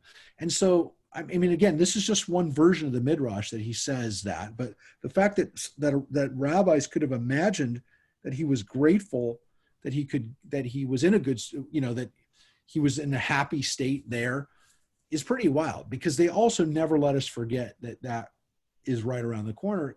And of course they knew when they said that this was going to be here. So all I'm saying is, I'm not saying you're wrong. I'm just saying there's a weird thing here. I mean, I think that you're right, actually. What's so weird about this is that the rabbis are telling us that there are times that are bad situation that we can become so accustomed and find happiness even in a bad situation that we can praise God for our situation, even when we know that the situation's a bad situation. That people, the way the human mind works is that we find times of joy that are so good that we will say, hey, thank you, God, for giving me this, when you know that you're lying on it's a house of cards. And the fact that he would find a moment to say this, knowing, and the rabbis know when they put those words in his mouth, that he's about to wind up in jail or prison, whatever, I mean, in hell, that's the ups and downs. That's the roller coaster of Joseph's life. But of course, it's our lives. It's our lives that we can in some moments when everybody knows, any unbiased observer knows, are you kidding me? That person is living in hell. But in that person's mind, in that moment, this is the greatest thing. And that's the weird thing about life, is that really does happen all the time. You don't have to have lived in Roman era to be in that kind of situation that, are you kidding me? Everybody knows that this person that they're married to is abusive and yet this person finds a moment, on the beach one day and says, oh, my life is wonderful. And you'd be like, but she's coming home to that's what's going to happen when she comes. I mean, those kind of things happen all the time. And the Midrash actually just gave us a really human idea. So I'm telling you, you're right. This is, Joseph finding that moment, knowing that the people who wrote that know that this is temporary. So it's crazy. I mean, it's so real. That's why I'm saying sometimes the Midrash gives us stories that are so real, so powerfully truthful that, so he changes wine to absinthe. Okay, let's, laugh and kind of joke about his powers. But what about that line that this guy for a moment thinks, my life's I finally got it together. I'm okay. It's kind of weird. They give him miraculous powers, but he can't free himself. And he won't turn himself in. I mean, he won't even say, I'm, not supposed to be a slave. It's pretty clear he's not supposed to be a slave. I mean, everybody knows it. That's the thing. Everybody's complicit in it. Including him, that he's complicit in it, that he could have gone back at any time. And that is a below the surface question that always exists. Why does Joseph never go back? Because why doesn't he ever tell his family he's still alive? I mean, that's part of the question that the rabbis ask that we don't, sometimes we don't ask about this story. When he's freed and he's sitting in Egypt, why doesn't he send a message back to his family to say, by the way, I'm okay. I'm not, and couldn't he have done it now? When Joseph is got all this power, can't he send a note, a messenger? I mean, he's given everything except for Potiphar's wife. Can't he have the equivalent of FedEx, which is, I'm going to send a messenger to tell my dad I'm okay. Well, according to the Midrash, you now know why. Because he said, you know what? I've put that life behind me. I'm okay now. And that is the amazing thing about this story that the rabbis had to take into consideration, because they know the Bible doesn't give us an answer for why Joseph never, ever tries to go home. And it's there for a long time. He never did it. So, and again, that gets back to Judith's point. Did he not want to go back? And that's part of the problem. The rabbis have a real problem with that it's really a paradox. How does Joseph not go back home? How is he not reunited? And at the same time, if the brothers straighten themselves out, if Joseph is straightened out, if Joseph is now more mature, if Joseph has become a better person, if the brothers are now a better person, then why aren't they all being better people together now? And again, it's the way life is. You really can't go back. It's not so easy to go back and make everything good. And that's unfortunately one of the lessons throughout the Bible, is that you may have a happy ending, and it's not really a happy ending. You can't undo years of damage. It doesn't happen. You can't forget. You can forgive, but you can't forget. And that's part of the problem here. Part of the real problem of the Joseph story that we do get. But the rabbis they're dealing with the same paradox or the same issues that we do in life. All right. So let's finish that paragraph. What made his present fortunes so agreeable was that he was removed from the envy and jealousy of his brothers.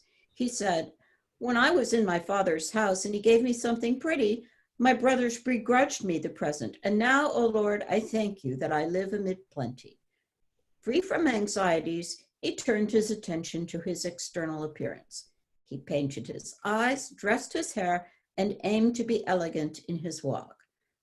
But God spoke to him, saying, "Your father is mourning in sackcloth and ashes, while you do eat, drink, and dress your hair. Therefore, I will stir up your mistress against you, and you shall be embarrassed." Thus, Joseph's secret wish was fulfilled, that he might be permitted to prove his piety under temptation, as the piety of his fathers had been tested. So the paradox, how do we rectify this? How do we get to this? Well, you just had a weird way, which is that Joseph is really comfortable where he is, so comfortable that God gets mad at him because, as the rabbis point out, as we may have forgotten, Joseph's dad is still grieving for him. And they point out the irony of this, which is that Joseph is running around in makeup and fine clothes in Potiphar's house, while Jacob is in ashes and sackcloth and is mourning. So Joseph is now going to be taught a lesson, and that's why this situation happens. So the rabbis give us Potiphar's wife's story with Joseph as they've just set up as a punishment, that this is what he had to have happen to him because he had become like this. He'd become complacent. He had become comfortable. And again, this is weird because now the rabbis then step back and say, but wait, he's not really complacent. It's just all an act. He's really going along with all this because he wants to be tested. He wants a test like Jacob had, like Isaac had, like Abraham has. They're all tested. He's saying, bring the test on. I'll do it. I'll pass this test. So this is his, this is his moment to shine. So we know he's going to have they knew he's going to be tested. And so the rabbis like to show that this was, he's following in his patriarchs, in his ancestors' footsteps. So it's weird that, again, he's punished, but he wanted the punishment. It's not kind of a sadistic, sadomasochistic punishment on himself so that he can prove his piety. All right. So we are going to get in now to the story of Potiphar. So as I said, this was all build up to the story of Potiphar's wife. Now I want to show you, I want to go back to the Torah so that you can see what it is that we are, where we've gone in the story, in the actual text in Joseph. So it says, when Joseph was taken to Egypt, a certain Egyptian Potiphar, a courtier of Pharaoh and his chief steward, bought him from the Ishmaelites who had brought him there. The Lord was with Joseph, and he was a successful man, and he stayed in the house of the Egyptian master. And when his master saw the Lord was with him and that the Lord lent him success to everything he undertook, he took a liking. He made him his personal attendant and put him in charge of his household, placing in his hands all that he owned. So there's the line. And from the time that the Egyptian put him in charge of the household and all that he owned, the Lord blessed the house for Joseph's sake. So the blessing of the Lord was upon everything that he owned in the house and outside. He left all that was in Joseph's hands, and with him there, he paid attention to nothing save the food that he ate. Now Joseph was well built and handsome. After a time, his master's wife cast her eyes upon Joseph and said, "Lie with me." So that's all of 7 verses it took to get to that. That's it. I mean, in the Bible, that's all we have. So we had pages and pages of Midrash about Joseph's life to that moment. And here we have basically 6 lines, and one of them is a repetition of the same line, which is, he left everything in Joseph's hands. So that's pretty much all we know. And the rabbis imagine and kind of provide that backstory to kind of explain whether Joseph was complicit or whether he was punished, or why this happens, and why, again, to some extent, this Potiphar's wife have this intent for him. And again, when Joseph says to her, he refuses. He said to his master's wife, "Look, with me here, my master gives no thought to anything in his house.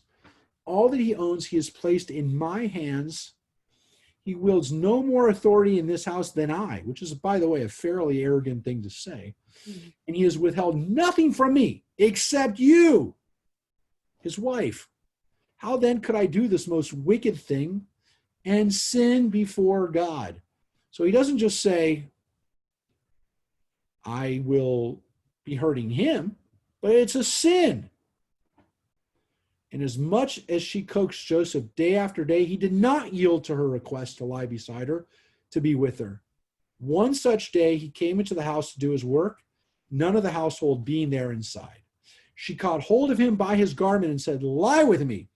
But he left his garment in her hand and got away and fled outside. Hey, folks, you know the story. Did you forget the garment part? No. Because the garment part, is obviously the evidence that he was there. But what else is it? It's the Joseph and the coat. Mm-hmm. It's Joseph and clothes. It's the clothes being such an integral part of the story. The story needs the clothes as it's part of the theme. When she saw that he left it in her hand and had fled outside, she called out to her servants and said to them, "Look, he had to bring us a Hebrew." Calls him out. It's a little racism there, right? To dally with us. She doesn't just say a slave, a Hebrew. "This one came to lie with me, but I screamed loud. And when he heard me screaming on the top of my voice, he left his garment with me and he got away and fled outside. She kept his garment beside her until his master came home. Then she told him the same story, saying, 'The Hebrew slave whom you brought into this house came to dally with me.'" And the word that is used there is letzachek, which is why it translates it as dally. Letzachek means to sport or to play with. The root of Yitzhak's name, but again, one that we also know can be used sexually. "But when I screamed at the top of my voice, he left his garment with me and fled outside.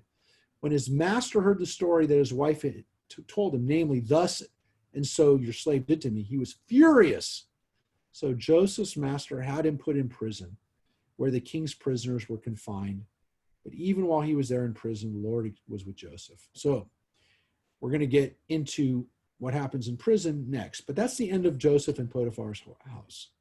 Now, I will point out, again, the rabbis have this story to work with, which is essentially 11 lines. The story of Potiphar and Potiphar's wife and Joseph, this 3-way love triangle, whatever you want to call it. They have these 11 lines to deal with. And they love this story. And it's not just the rabbis that love this story. It's the Christians who love it. It's a great story. It's an exciting story. It's very visual. Yeah. The Muslims love this story. There's so much at play here. There's the power dynamic. There's the honest, there's the, how can you be honest in this environment, and what do you do?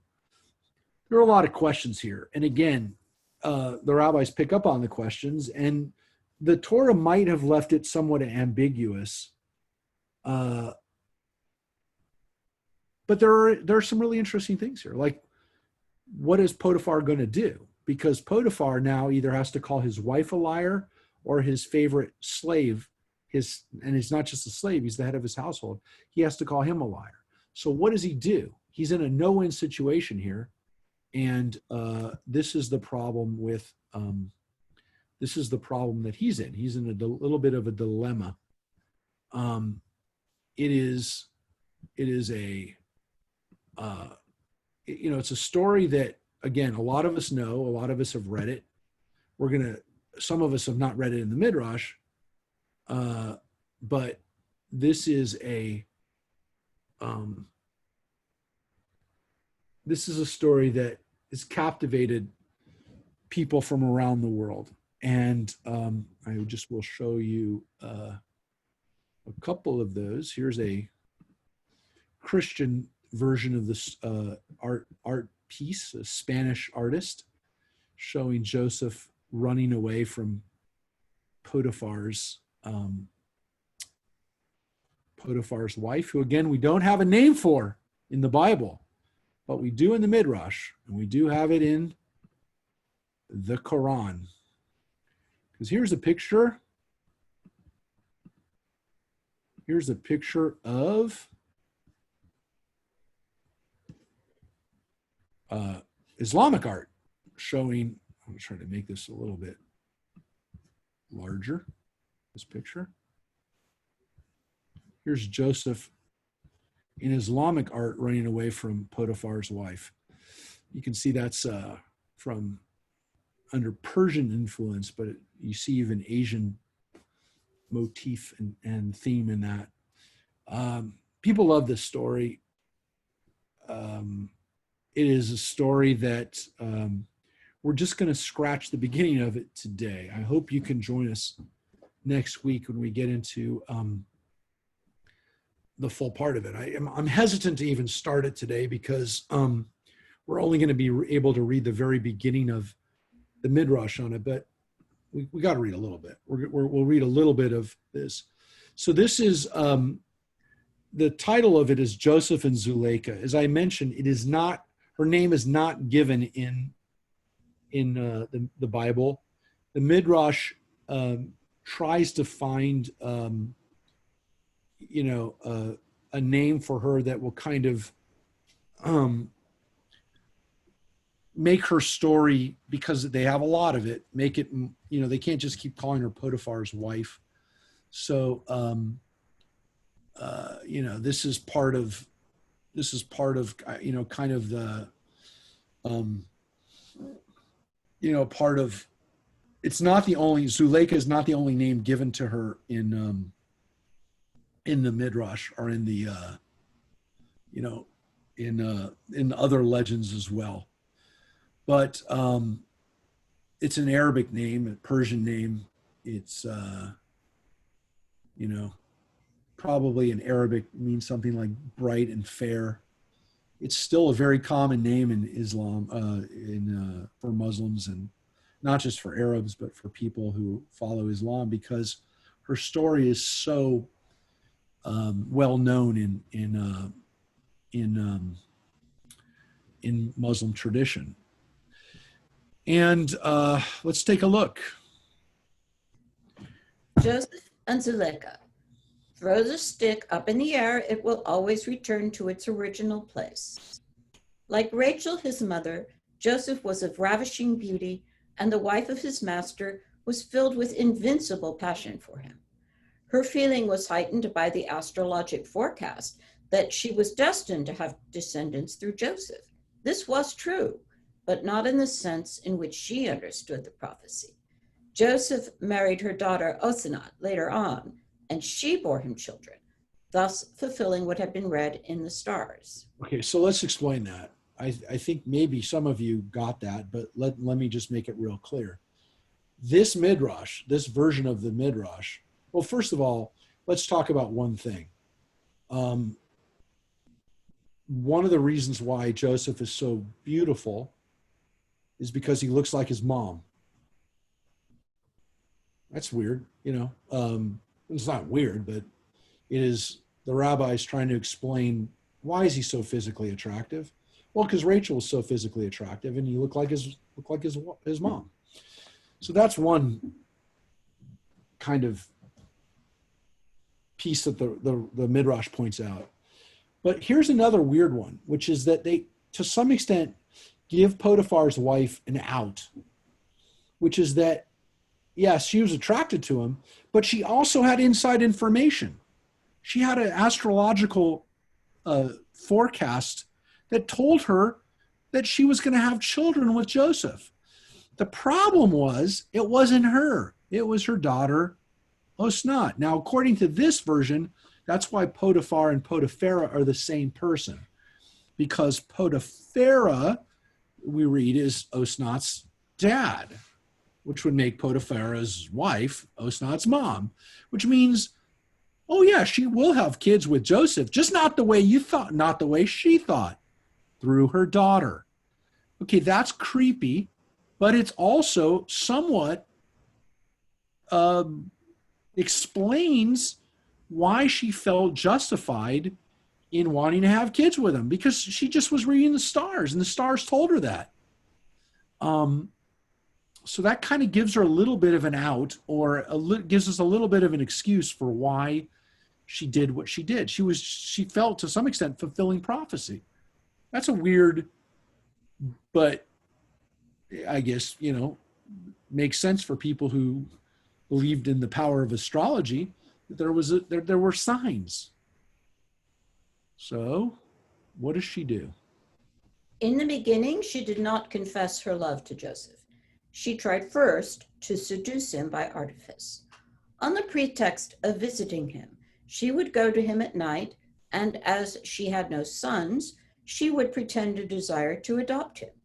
Joseph then prayed to God in her behalf, and she bore a son. However, that's weird if her husband was a eunuch. However, she continued to embrace him as though he were her own child, yet he did not notice her evil designs. Finally, when he recognized her wanton trickery, he mourned many days and endeavored to turn her away from her sinful passion by the word of God.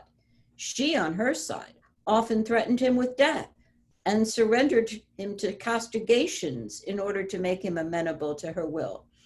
And when these means had no effect upon Joseph, she sought to seduce him with enticements. She would say, I promise you, you shall rule over me and all I have, if you will but give yourself up to me, and you shall be to me the same as my lawful husband.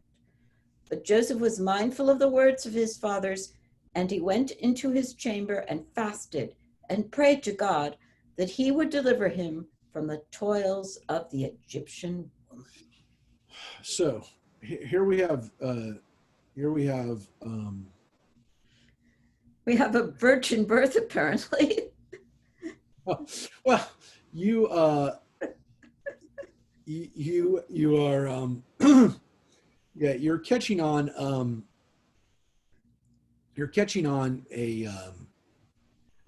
to that, though. Again, there are a lot of midrashim here at play. So it could be that they're talking about a this is a different stream of midrash, Right. that has that has a kind of a version of it that Joseph is and it's a pretty twisted story. I mean, this woman pretends that she feels like a mother to him, and this is the way that she tries to take advantage of him sexually. So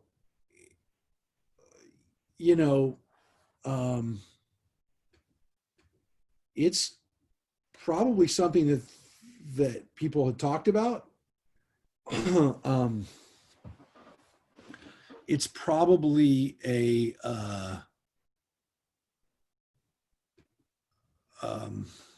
I mean, again, it's horrific to think about the whole situation, but this version of it that she tries to come across as a mother to him, and then, you know, basically take advantage of him sexually. It's I mean, by any standards, I was gonna say by our modern sensibilities, it's worse. It's bad. It's got to have been bad then too. I mean, they had to know that this is really, really, really bad. This is not, you know, it's just horrible. I mean, it's a horrible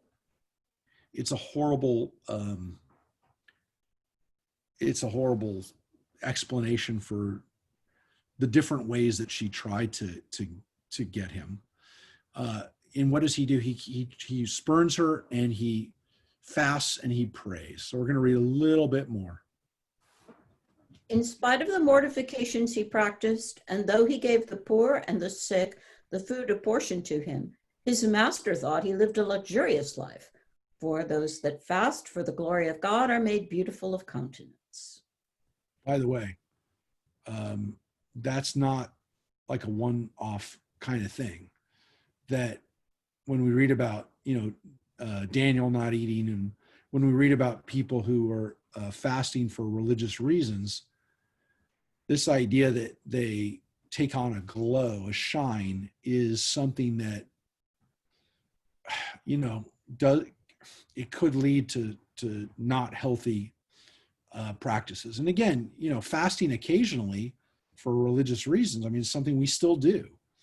But there does seem to be people who engaged in it probably way more than they should have. And the rabbis don't frown on it. On the contrary, they generally seem to think that people who do these kinds of fasts are holy people. They're kind of buying into the anorexic fantasy that you're actually beautiful, you know, when you look actually like you're starving to death. Yeah, and I think that they really did. They had this kind of, they fell into this, Probably written by an anorexic person. well, it's more complicated than that, because, you know, look, I mean, there's a lot of people who fast today, you know, that fast has become, you know, intermediate fasting is very popular, yes. has become, and in Judaism, it was a pretty common practice, not just on the times that you think, you know, that we fast on the holidays. And it's not just the holidays, you know, like Yom Kippur, and then other people fast on Tisha B'Av. But, you know, there's actually 25 days throughout the year that are days of fasting that are connected to the destruction of the temple, or Som Gedalia, fasting because of Gedalia, the Jewish governor of the Babylonians. But it was such a common practice that the rabbis actually had to institute certain rules that you're not allowed to fast, you know, on Shabbat, for example, with the exception of Yom Kippur when it falls on there, that women are not supposed to fast.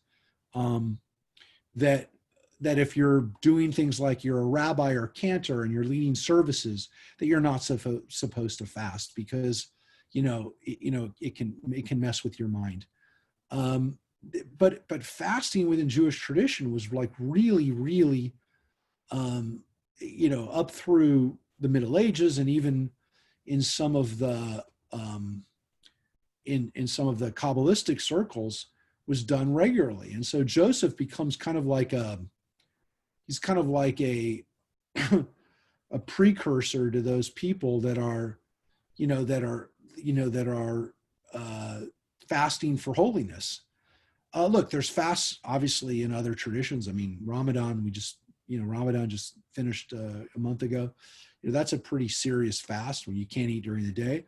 And, you know, and even though Christianity kind of doesn't have as many fasts and stuff as maybe there used to be.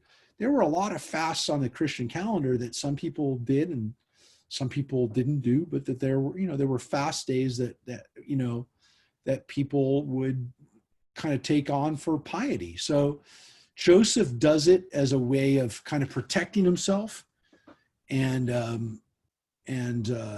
it's part of what they called these mortifications that he did. But these fasts are we read about them in the book of Maccabees. We read about in the Talmud of people fasting for certain things, whether they are praying for rain or they're praying for certain types of enlightenment. This was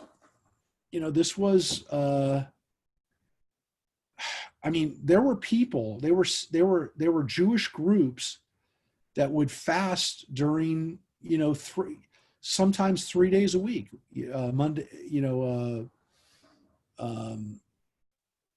Mondays, sometimes Mondays and Thursdays, and was it Monday, Thursday, and one other day too. They had 3 days a week that they would fast, which meant that they were only eating. Obviously, they wrote about it. It was happening enough that they were eating 4 days a week. And this was fairly common occurrence. So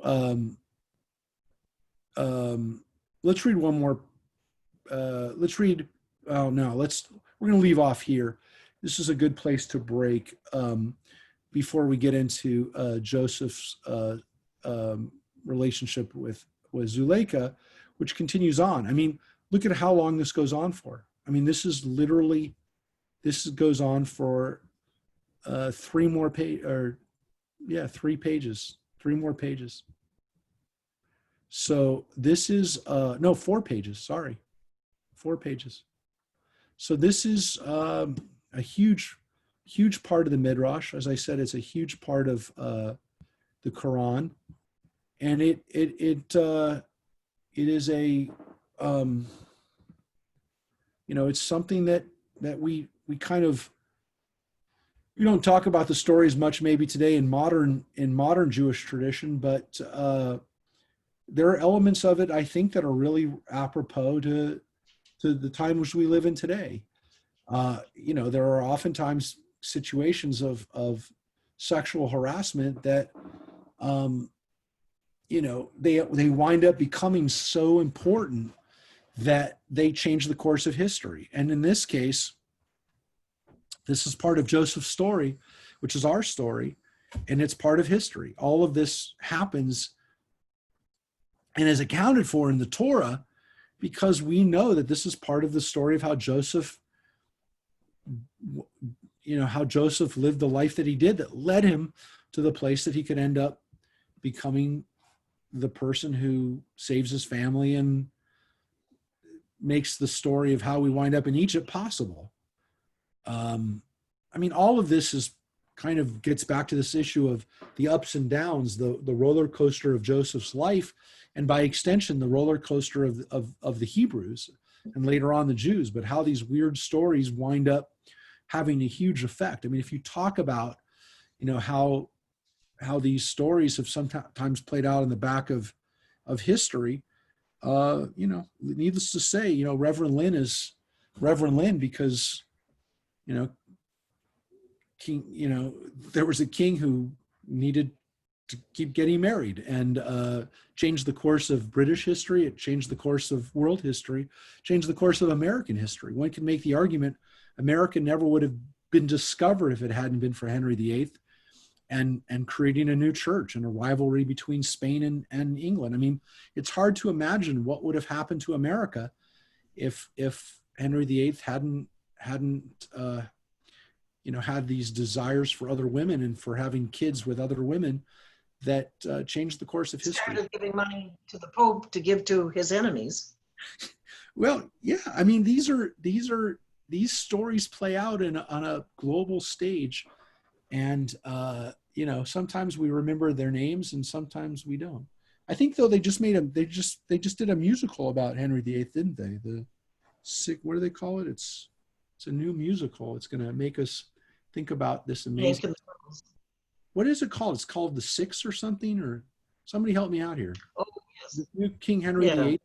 VIII musical. Right. Somebody help me. Yeah. It's I called. can't remember, but yes, you're right. I think it's so. Once we get to be able to go back to the Six. Six, it's called Six. Yeah, I was right. It's supposed to be really good. It's called Six. excellent. And I can't wait for people to talk about it and to I'm But trying we to never get to the theater again, so. yeah, I mean, it came out, it premiered at Edinburgh Fringe, Edinburgh. It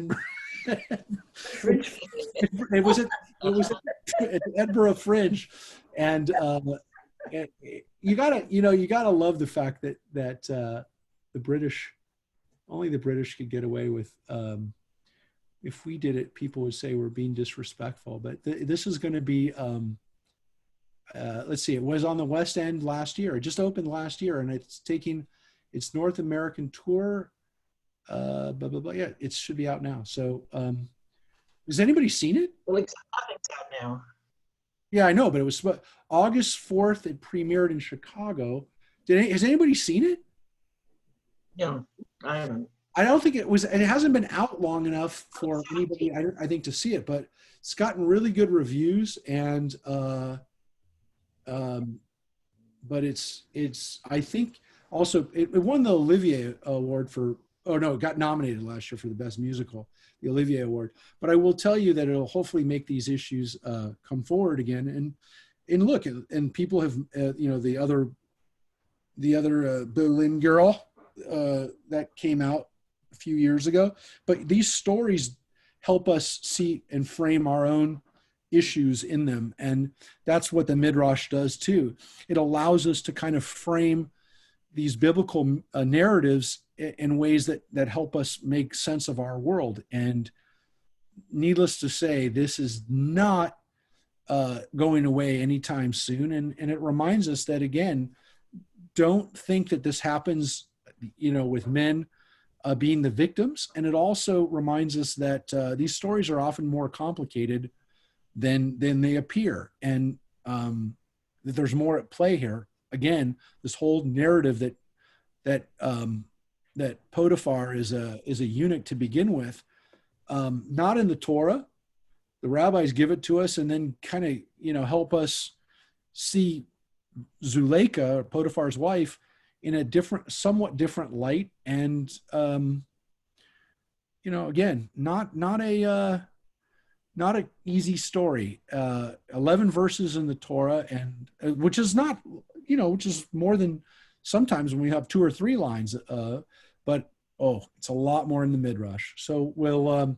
I don't even know we'll finish it next week. Mark, you can get the music now is available for schools and youth theaters to perform. Would you like to do it next week? Should we? How long? No, not next week. It'll take a little longer. I could be Anna, please. The full version is 649 pounds sterling.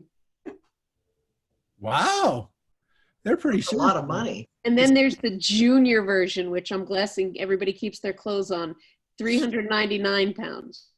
Well, I will tell you this,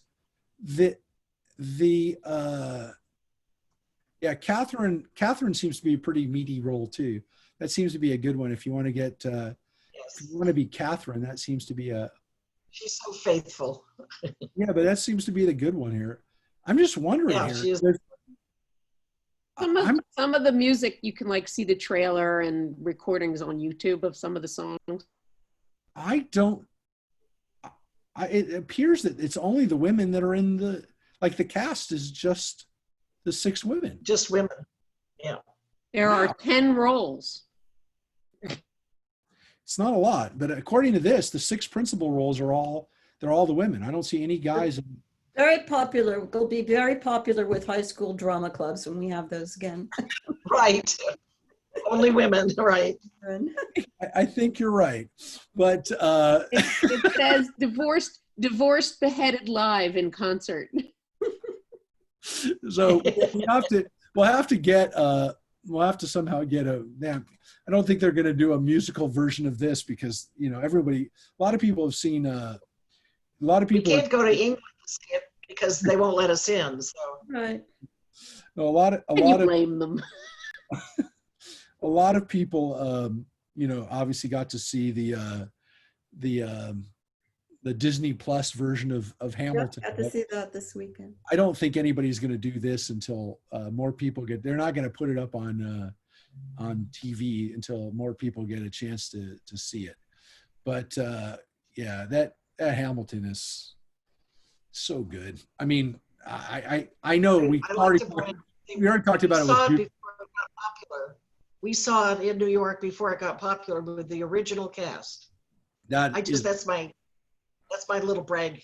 That's a great brag. And I'll tell you though, you know, our only issue here at home was that we all think that everybody else sings better than, you know, anyone else who's played Hamilton's done a much better job of singing than Lin-Manuel. But He's terrible. He's terrible. It didn't really make any difference. But he is a genius, and for that you can put aside his squeaky voice. But I will tell you that one thing, man, that Daveed Diggs is so good. I mean, that guy is so frighteningly good, and the fact that you got to see him, Reverend Lynn, is I will be forever jealous that you got to see the rest of the cast in that, because when you see him, Leslie Odom, all of them, Chris Jackson, all of them are amazing. But did you get the video I sent, Mark? oh, I did. I didn't share. God. Funniest thing, I saw it too. I didn't share it with everybody. I shared it with some people. I didn't want to offend anybody's sensibility, and the fact that Reverend Lynn sent it was great. Was awesome. If anybody wants to see it, send me my family thought it was hysterical. Send me a text. I didn't want to offend anybody. I didn't want to make anybody feel uncomfortable. But yes, it did come from Reverend Lynn, and so that I get a blessing from that, in that I can share it. And I did share it with many other people in the group outside of this group. But I will tell, and as much as Reverend Lynn gets to brag that she got to see Hamilton, as I've told this story before, I was taking my daughter, Dina, to see a wonderful play, a musical, which I recommend for people who like musicals and who like Shakespeare. We went to see Rotten, which is a version of Hamlet that's really funny, and it was really well done. We got started in it. It was great, but it was literally right next door to Hamilton. The theater was 2 doors down. And as I walked past it, this was 5 years ago with Dina, we walked past it, and she said, "Oh, this is I said, "Hamilton." I said, "They made a musical about Hamilton." And Dina said, "Yeah, my history teacher," who was an amazing history teacher, by the way, at Einstein, she said it's really a great musical. And I turned to Dina, and I'll never forget this. She says, "Oh yeah, it's a rap musical about Hamilton." I said, "A rap musical about Hamilton?" I said, "That'll last about a week. Are you kidding me? Rap musical about Hamilton? Where are those two audiences ever going to come together?" First of all, no one's heard of Hamilton. I told Dina, I said, "No one's heard of Hamilton, and the people who've heard of Hamilton don't like rap. It'll never succeed." Exactly. This is crazy.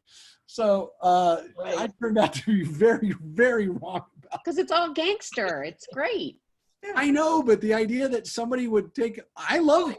The funny thing is, I always hip hop and rap. Music forms I don't get except there.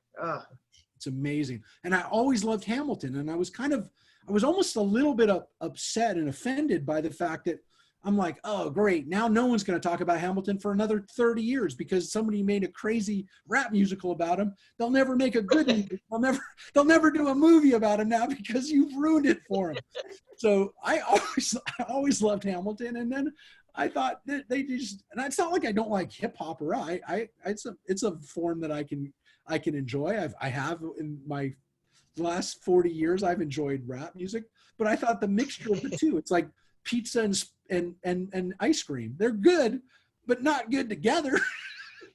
Turned out. My son sent me, New York son sent a thing about Hamilton it had to be done in hip hop and rap because it's so many words, and they had to be speedy because Lin-Manuel said had it been a regular time, it would have taken 12 hours. In just regular theater speech. I'll send it to you. It's very funny. Or it's very clever. It's not funny. The guy who wrote the book, Ron Chernow, is a great writer. Yeah. And I'm glad that something good came out of one of his, something Right. great came out of one of his books, because he is a really, really good Doesn't writer. he have something else new? Fairly new? Well, I know he wrote a book about the Warburgs, which is an interesting book from a Jewish standpoint. And obviously Ron Chernow is Jewish. I mean, he's cultural. I think his words were by breach more than by practice. That's what he said. But he said, he did a Warburg one, and I don't know, let's see what he's done. A fairly new one. He did one on Grant. The last one, Yeah, was Grant. 2017, which they're making into a movie. So, that's the one that they've made it into a movie. What? Grant? Oh, it's on History Channel. Oh. I was going to say I never saw it in a movie. It's a miniseries, and it's based on. Oh, I bet that's cool. It's based on Chernow's book. It is 2020, so it came out in May. It just came out. It's not done yet. They're just running it right now. Who knew? I got to go out and see Grant. It's another interesting dude. Well, luckily you're locked in for another 10 weeks. I'm going to be watching Grant. But he's man, is that. We're going to be locked down for the rest of the year, certainly. I know. I may go back and read Hamilton again now that I've seen the musical, because Right. I found myself looking on Wikipedia as the musical was going on and reading more about how amazing that guy's life was. It's just, I think I read again. Oh, his wife too. 49 when he died, and his wife lived to be like 98. 98 or something, 50 more years after he died, and did some incredible stuff. 49 though, But when he got His mouth killed. shut. 40. Yeah, years. just talk to know. Well, that's why I love him so much. He reminds me of someone I know really well, who would have done the same kind of stupid things, like get involved in duels with people. So yeah, I definitely identify with this guy, and he is, gosh. Anyways, so if you haven't seen it yet, go watch the Disney Plus thing. It's not the same as seeing it on stage, but you got to see it. No, I'm gonna but say it today. one of my kids, Erica, saw it, and she liked seeing it on the screen, on the TV, because they showed her where to look, and it focused it more for her than, so she didn't see all the other stuff that was going on. She The could see. choreography, though, is wonderful. Yeah, it's beautiful. And I will you tell love you- George. I love George. I will tell you, I watched it before. We've seen it a couple times now, but when we saw it, before I got to see it, I watched a version that somebody recorded on their phone, just because I wanted to. Oh yeah, I've seen that one. I wanted to see it so bad. The bootleg. They're all so good. I mean, it's just, if you haven't watched it again, it does make us realize that sometimes people seem to be touched by an angel or God. I mean, sometimes people they write something or do something that doesn't seem like it could have been normal. Well, and his other stuff is incredible. In the Heights is really good. Oh, The stuff he wrote for Moana is really good. He's a genius. He's written great stuff. He's a smart, funny guy, but that still doesn't explain kind of everything, though. I mean, there really is something about that almost defies rationality. It just, you sit back and go, how do people do this? How do people hit something like that? And it literally sometimes makes you kind of tear up when you think not just about how good it is, but how people can do this sometimes. And think about when it was done, and think about the world that, the time that it came out, and where it's been. I mean, it's hard to believe that it came out. It didn't hit Broadway until literally, the end of Obama's administration. And I don't want to get political now, but that's pretty weird that was kind of like a legacy. The last couple of years, yeah. It was literally 1 year. It overlapped 1 year. 1 year. With But he it's worked on hard to it for believe so 'cause- long. but it's hard to believe because it seems like It's it's been forever. 5 years. Like it's been in the background for 5 years of what's going on here. So it's so weird. And we talked about when certain people have gone to see the show and what's happened. It's just the time that it came out too. It just seems like Well, it is sort of revolutionary. I mean, that's kind of a pun, but it just it changes the face of Broadway, frankly, Yeah. and history. Not The great sense of rebellion there, which I don't think we get when we read the history books. It definitely, hopefully, I mean, when you look at what's going on now and the conflation of race and economics and power now, okay, that kind of show gives you hope, and it also makes you think that there is something in there that's going to help our next phase of America. That it's actually going to that musical will actually help us put into context what the next phase of our country will look like. I absolutely agree with you. It's revolutionary. I think people will be talking about it 50 years from now. immigrants, we get the job done. Right. It's everything. They come back, yeah. It's taking a cast and putting African Americans and Hispanic and Asian actors in it. So, And Yep. the non people of color actors are not the nicest of characters. You know what I mean? They're kind of the villains to a certain Or degree. the peripheral. Right. Yeah, yeah. it's great. Let's Yeah. think. I mean, I think we watched history, and I think people realize it. I mean, I think that's why Disney did what they did. But I think people do realize that we're witnessing history unfold through that musical. So, yeah, it does give me hope. And man, I'm telling you, the first time, I mean, and I knew the music and I knew the story, and I wept like a baby the first time I saw that on stage. I literally couldn't get up because I didn't want people to see me, the tears running down my face, especially, just having it happen. So emotional. Just having it with my mom passing away at the time and other people who had died, dealing with that, and Tough year. who writes your story, and Quiet Uptime, the last couple of pieces about death and about the way we get remembered, some of the best theater. And again, for me, just I was like not tearing up. I was wet, like my shirt was wet. That's how bad it was. So anyways, with that, I'm going to tear up now. We'll And do cross. see you soon. Don't cry. Take care, everybody. Bye-bye. Bye. Bye.